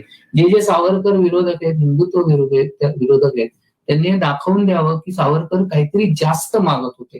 सावरकरांनी कधीही म्हटलेलं नाही की मला हिंदू म्हणून हे राईट्स हवेत. हिंदू त्यांनी कायमच धर्मनिरपेक्ष इहवादी राष्ट्र, ज्याच्यामध्ये धर्म हा वैयक्तिक घरात राहणारा असेल आणि सर्व समाजात मात्र आपण एक भारतीय आहोत आणि प्रत्येक व्यक्ती एक मत एक व्हॅल्यू, या पद्धतीने हे चालेल. अशा तुम्हाला कोण, तुम्ही कुठल्या धर्माचे, कुठल्या जातीचे, कुठल्या पंथाचे, लिंगाचे हे न विचारता लोकसभेत तुमच्या संख्येप्रमाणे तुम्हाला तो वाटा तुमचा असेल, असे स्वच्छ पद्धतीने त्यांनी प्रत्येक भाषणात मांडलेला आहे. त्यामुळे सावरकरांच्या या स्वातंत्र्य, समता, बंधुता, याला लोकशाही आणि न्याय या अधिकारांची जपणूक, हे दोन्ही इथे हिंदुत्व ह्याच्यामध्ये पूर्ण झालेले आहेत. तर हा त्यांच्या हिंदुत्वा संबंधीचा आपण घेतला. त्याच्या पुढचा आपण एक विभाग घेऊया,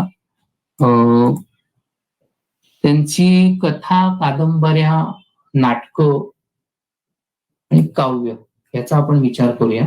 आता आपला मला वाटतं वेळही बराच कमी होत चाललाय, तर आपण याचं एक धावतं वर्णन घेऊ. परत मी मगाशी म्हटल्याप्रमाणे उद्देश सभा, समाज प्रबोधन आणि चिंतन, राष्ट्रचिंतन ही 2 महत्वाचे उद्देश. तर तेच तुम्हाला आपल्याला कवितांमधून, त्यांच्या कविता मगाशी म्हटल्याप्रमाणे मोक्ष मुक्ती ही तुझीच रूपे इथपर्यंत, किंवा जे जे उत्तम, उदात्त, उन्नत, एवढे ते मोठ्या ह्याला त्यांनी स्वतंत्रतेचं हे मांडलेलं आहे. समता विचार त्यांच्या आधीच्या जातीच्छेदक निबंधातून वगैरे त्यांनी मांडले. आता हेच त्यांना नुसते निबंधांनी जड वैचारिक मांडण्यापेक्षा आपल्या कथा, कादंबऱ्या त्याच्यातून समाजापर्यंत जावेत. म्हणजे शेवटी कसं असतं की प्रत्येकाला जड वैचारिक हे घेण्याऐवजी थोडंसं करमणुकीच्या माध्यमातून करता आलं.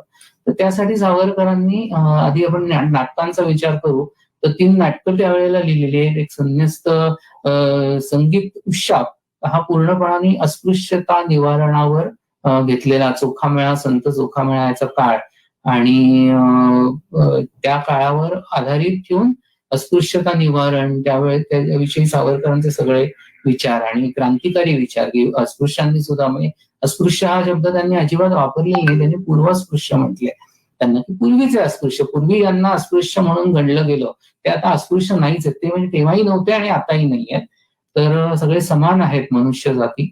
तर त्या दृष्टीने पूर्वास्पृश्य असा शब्द त्यांनी वापरलाय. त्यांनी अनेक कार्य त्याच्यात केली, वेगवेगळी प्रत्यक्ष कृतिशील कार्य आहेत त्या त्या लोकांच्या वस्तीत जाऊन त्यांनी अनेक वेगवेगळे समारंभ घडवून आणले. त्यांचे हळदी कुंकू म्हणजे महिलांसाठी हळदी कुंकू समारंभ किंवा दसऱ्याचं सोनं देणं असेल, तिळगुळ देणं असेल, असे खूप ते सुद्धा तो आपण वाचू शकतो त्यांच्या ह्याच्यामध्ये. तर त्यासाठी ते नाटक त्यांनी लिहिलेलं आहे. दुसरं त्यांचं नाटक संन्यस्त खड्ग. तर ह्याच्यावर आत्यंतिक अहिंसेचे दुष्परिणाम काय होतात हे बुद्ध चरित्रातलीच एक गोष्ट आहे की बुद्धाची शाक्य जाती ही कशी नाश पावली. म्हणजे सगळ्या अख्ख्या राष्ट्रांनी तेव्हा शाक्य जातीने पूर्ण शस्त्र संन्यास केला आणि सगळे बुद्धाच्या भिक्षू संघामध्ये गेले. आता सावरकरांना बुद्धाविषयी अतिशय आदर आहे. म्हणजे मी जे मगाशी ॲग्नोटिझमचा उल्लेख केला तर सावरकर हे बुद्धांना खूप मानणारे आहेत. पण त्यांनी ह्या जो आत्यंतिक हे जे आहे म्हणजे एकतर्फी आणि आत्यंतिक अहिंसेचं तत्व ह्याला कसं राष्ट्र म्हणून कसं हानिकारक आहे हे त्यांनी या नाटकातून मांडलं. अतिशय पल्लेदार भाषा आहे आणि दीनानाथ मंगेशकरांनी ते नाटक उचलून धरलं त्यांच्या म्हणजे सावरकरांची एवढी भाषा ही पेलणं हे कुठल्याही नाटक मंडळींना तितकंसं सोपं नव्हतं. ते दीनानाथ मंगेशकर कंपनीच करू जाणे तर ती त्यांनी उत्कृष्ट पद्धतीने केलं आणि सर्वात मोठं यश ह्याच नाटकाला मिळालेलं आहे. याची पदं आजही आपण ऐकतो. म्हणजे सुखतातची जगिया असेल किंवा शतजन्म शोधिताना ही सगळी ह्या नाटकातली पद आहेत. मर्मबंधातली ठेवई या नाटकात जरी घेतलेलं असलं तरी ते सावरकरांचं पद नाहीये, ते शंकर बाळाजी शास्त्री म्हणून कवी त्यांचं पद आहे. त्याच्या पुढचं तिसरं नाटक आहे ते संगीत उत्तर क्रिया. तर हे पेशवे काळावर म्हणजे मी जो हिंदू पदपातशाहीचा जो मगाशी विषय मांडला तर तो त्या विषयावर त्यांनी मांडला की उत्तर क्रिया म्हणजे उत्तरेत जाऊन मराठ्यांनी केलेली क्रिया अशा अर्थी ते नाटक आहे. पानिपतच्या पराभवानंतर एक पिढीच्या पिढी मराठ्यांची गारद झाली तर त्याच्यातून परत कसं झेप घेतली फिनिक्स पक्षाप्रमाणे राखेतून उठून माधवराव पेशव्यांसारख्या एका म्हणजे थोरले माधवरावांच्या कारकिर्दीमध्ये मराठ्यांनी परत कशी झेप घेतली आणि पुढे निनाद बेडेकरांचा मगाशी उल्लेख झाला त्याप्रमाणे 15 वर्ष लाल किल्ल्यावर मराठ्यांचा भगवा फडकत होता. त्याच्यानंतरच्या काळात हा इतिहास सांगितला जात नाही. म्हणजे ब्रिटिशांनी जे सत्ता हस्तगत केली ती मराठ्यांनी कडून केलेली आहे, मुघलांकडून केलेली नाहीये. हा इतिहास महाराष्ट्राबाहेर तितकासा पोचत नाही आणि तो तसाच पद्धतीने झालाय. त्याची कारणं काय आहेत ती वेगळी. तर सावरकरांनी हे नाटक त्या विषयावर लिहिलेलं आहे. त्याच्या व्यतिरिक्त सावरकरांनी 2 कादंबऱ्या लिहिल्या आहेत. एक म्हणजे काळे पाणी, दुसरं म्हणजे मला काय त्याचे. काळे पाणी हे ऍज युज्युअल नियमाप्रमाणे सावरकरांच्या प्रत्येक साहित्य प्रकाशित झालं की ते प्रचंड गाजायचं, त्याचा प्रभाव पडायचा आणि ब्रिटिश त्याच्यावर बंदी आणायचे. तर माझी जन्मठेपमध्ये कुठलंही असं वावगं काही त्यांनी न लिहिता काळजी घेतलेली असून सुद्धा बंदी आली. ती बंदी आल्यानंतर आपल्या ह्या अंदमानातले अनुभव सांगण्यासाठी वेगळ्या पद्धतीने सावरकरांनी काळे पाणी ही कादंबरी लिहिली. त्याच्यात एक कथानक गुंफलेलं आहे आणि काही त्याच्यातले असं वाटतं आपल्याला त्या वाचून की कदाचित सावरकरांनी सुटका करून घेण्यासाठी प्रयत्न काही केले असावेत पण ते यशस्वी न झाल्यामुळे म्हणजे धाडसी प्रयत्न केले असावेत पण ते यशस्वी न झाल्यामुळे कदाचित त्यांनी त्याचा उल्लेख केलेला नाहीये.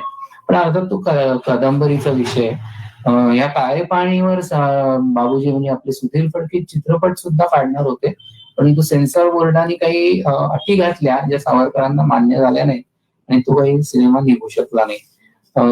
चित्रपटासंबंधीच दुसरी आठवण म्हणजे सावरकरांचे सहकारी निरंजन पाल यांनी 1857च्या संवाद याच्यावर एक चित्रपट काढावा म्हणून सावरकरांना ते 1952 साली भेटले होते म्हणजे स्वातंत्र्यानंतर.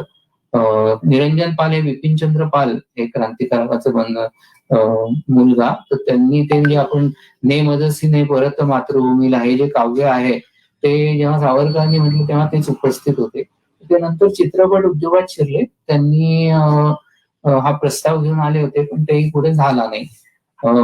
तर ती ह्या दोन ह्याचा भाग म्हणजे मग आजच्या त्या अद्भुत इतिहासाचा भाग म्हणतो तसा. तर हे दोन झाल्यानंतर अजून कादंबरी लिहिली ती मला काय त्याचे काळे पाणी नंतर. तो पूर्णपणाने मलबारात जे मोपल्यांचं म्हणजे गांधीजींची असहकार चळवळ हा एक खिलाफत चळवळीचा एक भाग होता आणि त्या खिलाफत चळवळ फसल्यानंतर मोपल्यांनी जे एक उद्रेक झाला मलबारात मोपले म्हणून जे होते तर आता सुद्धा त्यांची तिकडे मागणी आहे मल्लापुरम जिल्हा स्वतंत्र करायची, आपण राजकारणात जायचं नाहीये. तर त्या घटनांवर अतिशय भीषण अशा घटना घडल्या. आणि बेझंट यांचा त्याच्यावर एक रिपोर्ट आहे, तो गुगलवर उपलब्ध आहे, तो तुम्ही जरूर वाचा. तर त्या सत्य घटनांवर आधारित मला काय त्याची ही कादंबरी सावरकरांनी लिहिली. या कादंबरीच्या नावावरून आता वाक्प्रचारी मला काय त्याचे म्हणजे अनास्था आपलं स्वतःच झालं की दुसऱ्या याच्याविषयी ही जी एक भारतीय मनोवृत्ती एकूण मनोवृत्ती असते उपमंडूप, त्याच्यावर हा भाष्य करणारा वाक्प्रचार सावरकरांच्या या कादंबरीनंतर आपल्याला मराठी भाषेला मिळालेलं की मला काय त्याचं हे माझं तर काम झालेलं आहे, माझं तर माझ्यापुरतं मी माझं कुटुंब झालेलं आहे, इतर समाजाचं मला काय देणं घेणं आहे, अशा स्वरूपाची ती एक भावना त्याच्यातून व्यक्त झालेली आहे.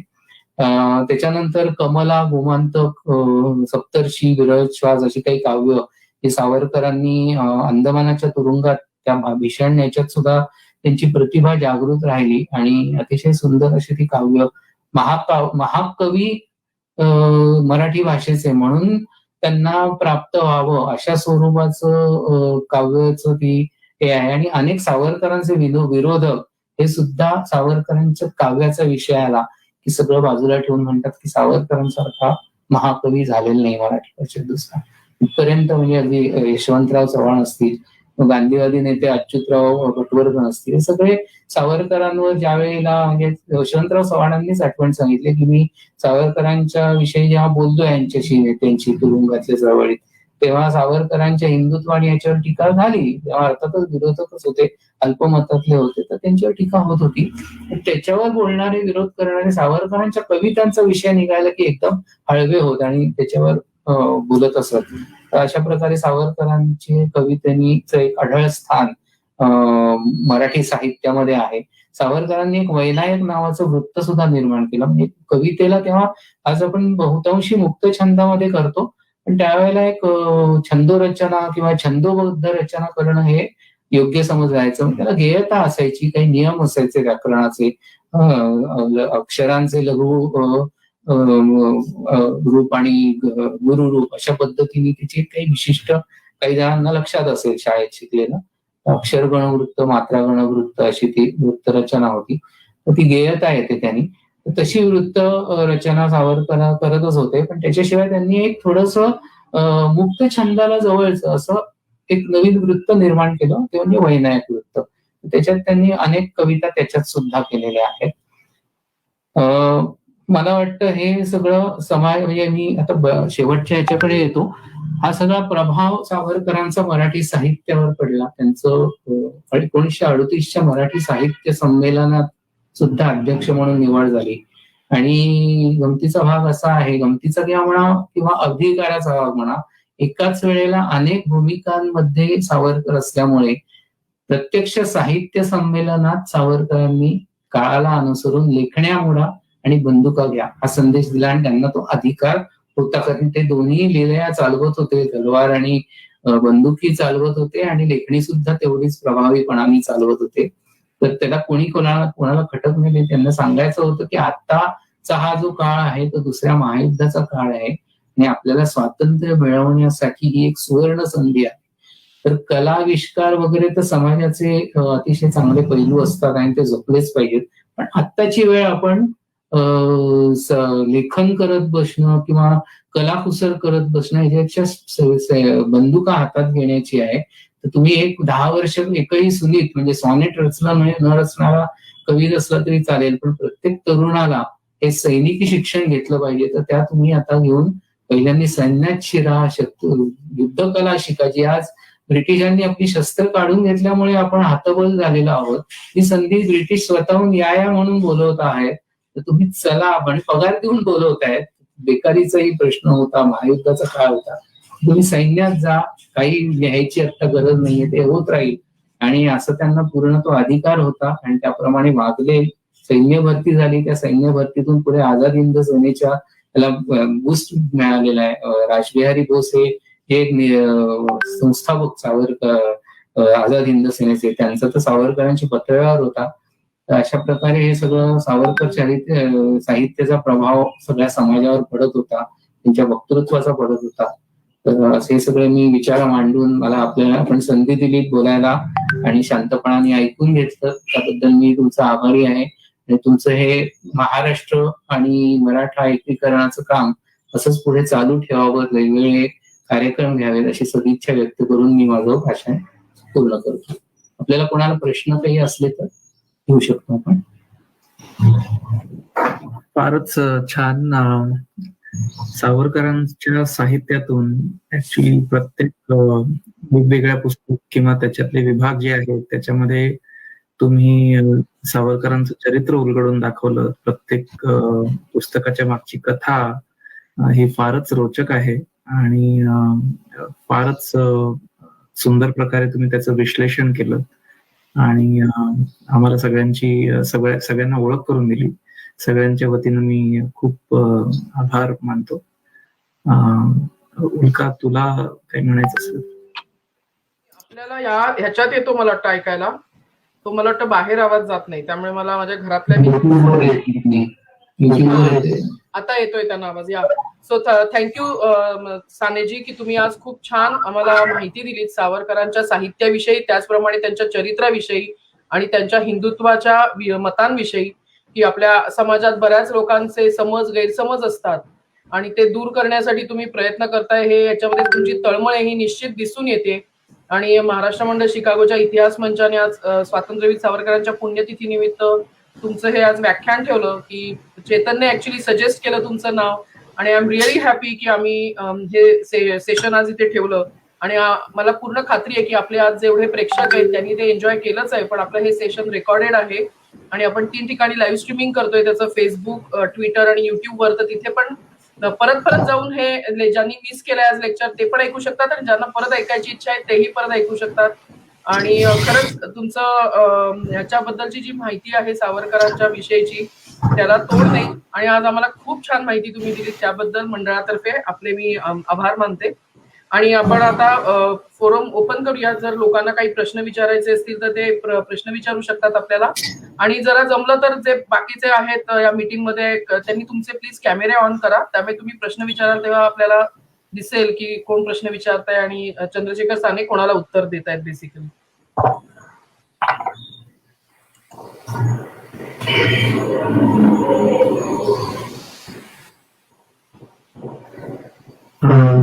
मलाच एक प्रश्न आहे. सावरकरांचे लोकशाही आणि कम्युनिझम ह्याविषयी काय विचार होते? कम्युनिझमला ते प्रेफर करत होते का, किंवा त्याच्यामध्ये काही मिश्र करत होते की लोकशाहीवादीच होते संपूर्ण? हो, सावरकरांना हा प्रश्न शेवटच्या त्यांच्या आयुष्यात पत्रकारांनीच विचारलेला आहे. त्यांचं उत्तर होतं म्हणजे सावरकरांना स्वतःला आर्थिक विचारांच्या दृष्टीने समाजवादी विचारसरणी पटत होती असं त्यांनी उत्तर दिलं, की समाजवाद हा काही वाईट नाहीये तितकासा, की आज आपण म्हणतो की आर्थिक म्हणजे त्यांनी एकतर हिंदू सभेच्या अध्यक्षपदावरून जे आर्थिक सूत्र जी काही मांडली त्याच्यामध्ये कम्युनिस्टांप्रमाणे वर्ग विग्रह करून समाजाचे 2 विभागणी करून शोषित आणि शोषक असा न करता त्यांनी वर्ग हितांचा राष्ट्रीय समन्वय हे सूत्र त्यांनी दिलेलं आहे देशामध्ये. ही सगळे जे आहेत ते समाज घटक आहेत आणि त्यांच्याचा संघर्ष टाळून आपल्याला सगळ्यांचं हित बघायचं. म्हणजे पुढे जी आपण देशाने ह्याची कल्पना स्वीकारली कल्याणकारी प्रशासनाची, ती सावरकरांच्या याच्यामध्ये आहे. पण त्या काळामध्ये आर्थिक बाबतीत हे झालं, पण क्रांतीच्या बाबतीत कम्युनिस्ट हे सावरकरांच्या बाजूने होते. त्या काळातले सगळे कम्युनिस्ट हे सावरकरांना मानणारे होते. म्हणजे राजा महेंद्र प्रताप हे यांनी तर लोकसभेत सावरकरांना ते कम्युनिस्ट पक्षाचे त्यांनी प्रथम राजा म्हणतात नाही, त्यांनी स्वतंत्र भारताचा राजा म्हणून त्यांनी परदेशात त्यांचे हेही करून घेतलेले आहे. तर त्यांनी ठराव मांडल्यानंतर नेहरू प्रशासनात की सावरकरांना स्वातंत्र्य सैनिक म्हणून पेन्शन सुरू करावं. तर त्या राजा महेंद्र ते बिल पास नाही होऊ शकलं, म्हणजे ते आलंच नाही लोकसभेत पुढे, पण ते मांडलेलं होतं त्यांनी. किंवा त्या काळात श्रीपाद अमृत डांगे त्यांनी जे कम्युनिस्ट पक्ष त्यांनी स्पष्ट म्हटले की मी प्रेरणा सावरकरांनी घेतली, त्यामुळे त्याच्यात त्या द्वैत नव्हतं. आजची परिस्थिती दिसते तशी त्यावेळेला नव्हती. सावरकरांना विरोध हा जो सुरू झालेला आहे कम्युनिस्टांकडून जास्त प्रमाणात, तो मुख्यतः हिंदुत्व या भूमिकेमुळे आणि त्याच्यापेक्षा हिंदुत्ववादी सत्तेत आल्यामुळे. सत्तेत नव्हते तोपर्यंत त्यांना कोणाकडे फारशी आठवण झाली नाही टीका करायची, कम्युनिस्ट सुद्धा मानणारच होते. त्या पत्रकार परिषदेत सावरकरांना विचारलं, मग तुम्ही कम्युनिस्ट आहात का? तेव्हा गुलाटी परुळेकरांचाही एक प्रश्न त्यांच्या मुलाखतीत सुद्धा विचारला गेला की सावरकर कम्युनिस्ट होते का? त्याच्यावर आज सावरकरांनी स्पष्ट उत्तर दिलंय की मी हिंदू आहे. कम्युनिस्ट आहात का? तर त्याला नाही म्हणाले नाही सावरकर, तर मी हिंदू आहे. तर त्याच्यात सगळं उत्तर आलेलं की हिंदुत्व हा माझा प्राण आहे. कम्युनिझम का समाजवाद हा आर्थिक नीती म्हणून ठीक आहे. त्याच्याशिवाय लेनिन त्यांनी एका याच्यात कम्युनिस्टांनी 38 साली एका सभेत गडबड करायचा प्रयत्न केला होता. सावरकरांनी सांगितलं की स्टॅलिन काय लेनिन काय हे सुद्धा शिकत होते आणि त्यांच्या भेटी पण होत असत. इंडिया हाऊसमध्ये सोशलिस्ट पार्टी जी होती नंतर म्हणजे मार्क्सिस्टच्या प्रकरणानंतर जी एक जगभर जी प्रचंड हे झाली, इंग्रजांच्या विरोधी लाट आली, तर त्याच्यामध्ये लेनिनची जी सोशलिस्ट पार्टी आहे त्यांनी सुद्धा सावरकरांची सुटका करून त्यांना फ्रान्सच्या ताब्यात द्यावा असा एक ठराव मांडलेला. तर त्यामुळे त्यांचे संबंध सगळ्यांशी चांगले होते. क्रांतीचे हे होते. मॅगझिन हे आपल्या तर कादंबरी लिहिणारा मॅगझिन गॉर्की यांनी सावरकरांवर बरंच काही लिहून ठेवलेलं आहे आदरपूर्वक असं. तर त्यामुळे कम्युनिझम हा सावरकरांना काही टप्प्यापर्यंत मान्य होता, पण सावरकर हिंदुत्व मुख्य त्यांची ओळख हिंदुत्व, त्यामुळे ते कम्युनिस्ट त्या अर्थाने म्हणता येणार नाही. पण अर्थकारणात समाजवादी तत्व त्यांना मान्य. आणि लोकशाहीविषयी एक प्रश्न तुम्ही विचारला तर सावरकरांनी नंतरच्या काळामध्ये संपूर्ण लोकशाहीमध्ये केल्या. म्हणजे एक व्यक्ती एक मत यालाही पुरस्कार केलाय आणि त्यांनी प्रत्येक वेळेला अध्यक्ष जेव्हा झाले हिंदू महासभेचे तेव्हा व्यवस्थित निवडणुका होऊन पक्षांतर्गत अशी त्यांची निवड व्हायची आणि प्रत्येकाचं मत ऐकलं जायचं त्यांच्यामध्ये याच्यामध्ये. सावरकरांनी एक तर मांडलेलं आहे की आपण विरोधी पक्ष म्हणजे ऑपोजिट पार्टीचं भाषांतर विरोधी पक्ष असं न करता नेहमी विरोधी पक्ष विरोधासाठी विरोध करणारे नसावे, तर त्यांनी काही चांगल्या याचं समर्थनही केलं पाहिजे, काही सूचनाही केल्या पाहिजेत. त्यामुळे त्यांना अल्पमतधारी पक्ष असं त्यांनी नाव सुचवलेलं आहे. विरोधी ऑपोजिट असं न घेता अल्पमत, त्यांची मतं त्यांना कमी मिळाली पण ते एक सरकार किंवा प्रशासनाचे घटक आहे अशी भूमिका घेतली. आणि एक महत्वाचं वाक्य त्यांनी सांगितलंय की तुमचे सगळे मतभेद हे मतपेटीत सामावले पाहिजे. आता म्हणजे जे काय असतील म्हणजे ते अजिबात अराजकतावादी नव्हते. स्वतंत्र भारतामध्ये क्रांती मगाशी म्हणले की सशस्त्र क्रांती करणारे सावरकर हा इतिहासाचा त्याचा आज रिलेव्हन्स आहे का? आजचा रिलेव्हन्स हिंदुत्ववादी सावरकरांचा आहे, जातीच्छेदक सावरकरांचा आहे, सशस्त्र क्रांतीकारक सावरकरांचं राहिलेलं नाही. कारण आपण स्वतंत्र आहोत, आपल्याला आहे ते चांगलं राखायचे, लोकशाही चालायचंय. अपक्षातले मतभेद सावरकरांनी सांगितल्याप्रमाणे मतदानाच्या माध्यमातून सॉल्व्ह झाले पाहिजे मतपेटीच्या. एक महत्वाचं फक्त शेवटचं त्याचं वाक्य की मतदानाच्या पेटीत सामावले पाहिजे पण त्या मतपेट्यांची त्याचं खालचे तळ जे आहे ते फुटके मात्र असता कामा नये. ती लोकशाही असताना याची तुम्ही काळजी घ्या. मतदान कराल ते डोळसपणाने करा, ह्या त्याचा अर्थ आहे आणि त्याचं व्यवस्थित हे असलं पाहिजे. फारच छान माहिती पूर्ण एकदम. आता म्हणजे मी आता युट्यूबवर एकांचं बघितलं लिहिलेलं त्यांनी की दादरला जे सावरकर सदन आहे तर ते आता नीट मेंटेन केलं जात नाही, तर त्याचं काही असं ट्रस्ट किंवा त्याच्या थ्रू नाही का ते होत मेंटेन? सावरकर सदन हे वास्तू जी आहे ती सावरकर राहिले तिथे, पण कसं आहे मी जे म्हटलं तसं की हिंदुत्वात विचार मांडणाऱ्याला दिवस आत्ता कुठेशी जरा लोकांचे हे यायला लागले, त्यामुळे ते आज आता सावरकर कुटुंबाच्या मालकीचं माझ्यामध्ये नाहीये. खालचं जे ऑफिस त्यांचं आहे आपल्याला काय तपशील देत नाही तर, पण त्यांनी माहिती घ्यावी. ते सावरकर स्मारकाने त्यातला खालचा भाग घेतलेला आहे, हे बाकी एक भाग खाजगी आहे. ते गव्हर्नमेंटकडेच जर आपण सगळ्यांनी काही मोठा हे केला, फंड्स उभारले आणि मदत दिली सगळ्या अर्थांनी, तर कदाचित ती स्मारक म्हणून ती वास्तू होऊ शकते. पण आज आपल्या हातात नाही, खाजगी मालमत्ता आहे त्यामुळे त्याची जास्त नाही बोलता येणार आपल्याला. पण सावरकर स्मारक जी वास्तू आहे समुद्राच्या ठिकाणी शिवाजी पार्कला सावरकरांचा जो पुतळा आहे त्याच्या पलीकडे तिकडे अतिशय उत्तम काम चाललेलं आहे आणि त्याचं दिवसेंदिवस वाढतंय. कालच तुम्ही जर बघितलं असेल तर जम्मूमध्ये आपण एक शाखा सुरू केली आहे. मी पण आहे सदस्य त्या स्मारकाचा. तर त्याला आपल्याला ह्याची पण गरज आहे, म्हणजे हातांची गरज आहे, पैशाची गरज आहे, सहानुभूती म्हणा किंवा एक सहकार्याची गरज आहे. तर त्याच्यातून आपण वाढवू शकतो. आणि सावरकर स्मारकाची आमची तर मागणी आहे की मार्सिलिसलाही तिकडे एक काळ असं होतं की फ्रेंच गव्हर्नमेंट तयार होतं, तिथले मेयर तयार होते मार्सिलिस की इथे सावरकर स्मारक व्हावं. तर त्या दृष्टीने आपण सगळ्यांनी जर आवाज उठवला तर तशी स्मारकं जगभर जिथे जिथे सावरकरांचं महत्वाची कार्य तिथे होऊ शकतात. इंडिया हाऊस मध्ये आपण नुसतं नीलफलक लावू शकले. तेव्हाचे जे कार्यकर्ते होते लंडन मधले त्यांनी ते केलेलं आहे. पण त्याच्या पलीकडे जाऊन ते पूर्ण हे करणं वगैरे आपल्याच नव्या पिढींच्या आपल्या हातात आहे. किती आपण प्रयत्न नेटाने करतो, किती मोठा आवाज उठवू शकतो. त्यामुळे त्यांनी प्रश्न उठवला, त्यांचा आभार आहे. त्यांनी पण याच्यात सहकार्य घ्यावं असं मी सजेस्ट करेन.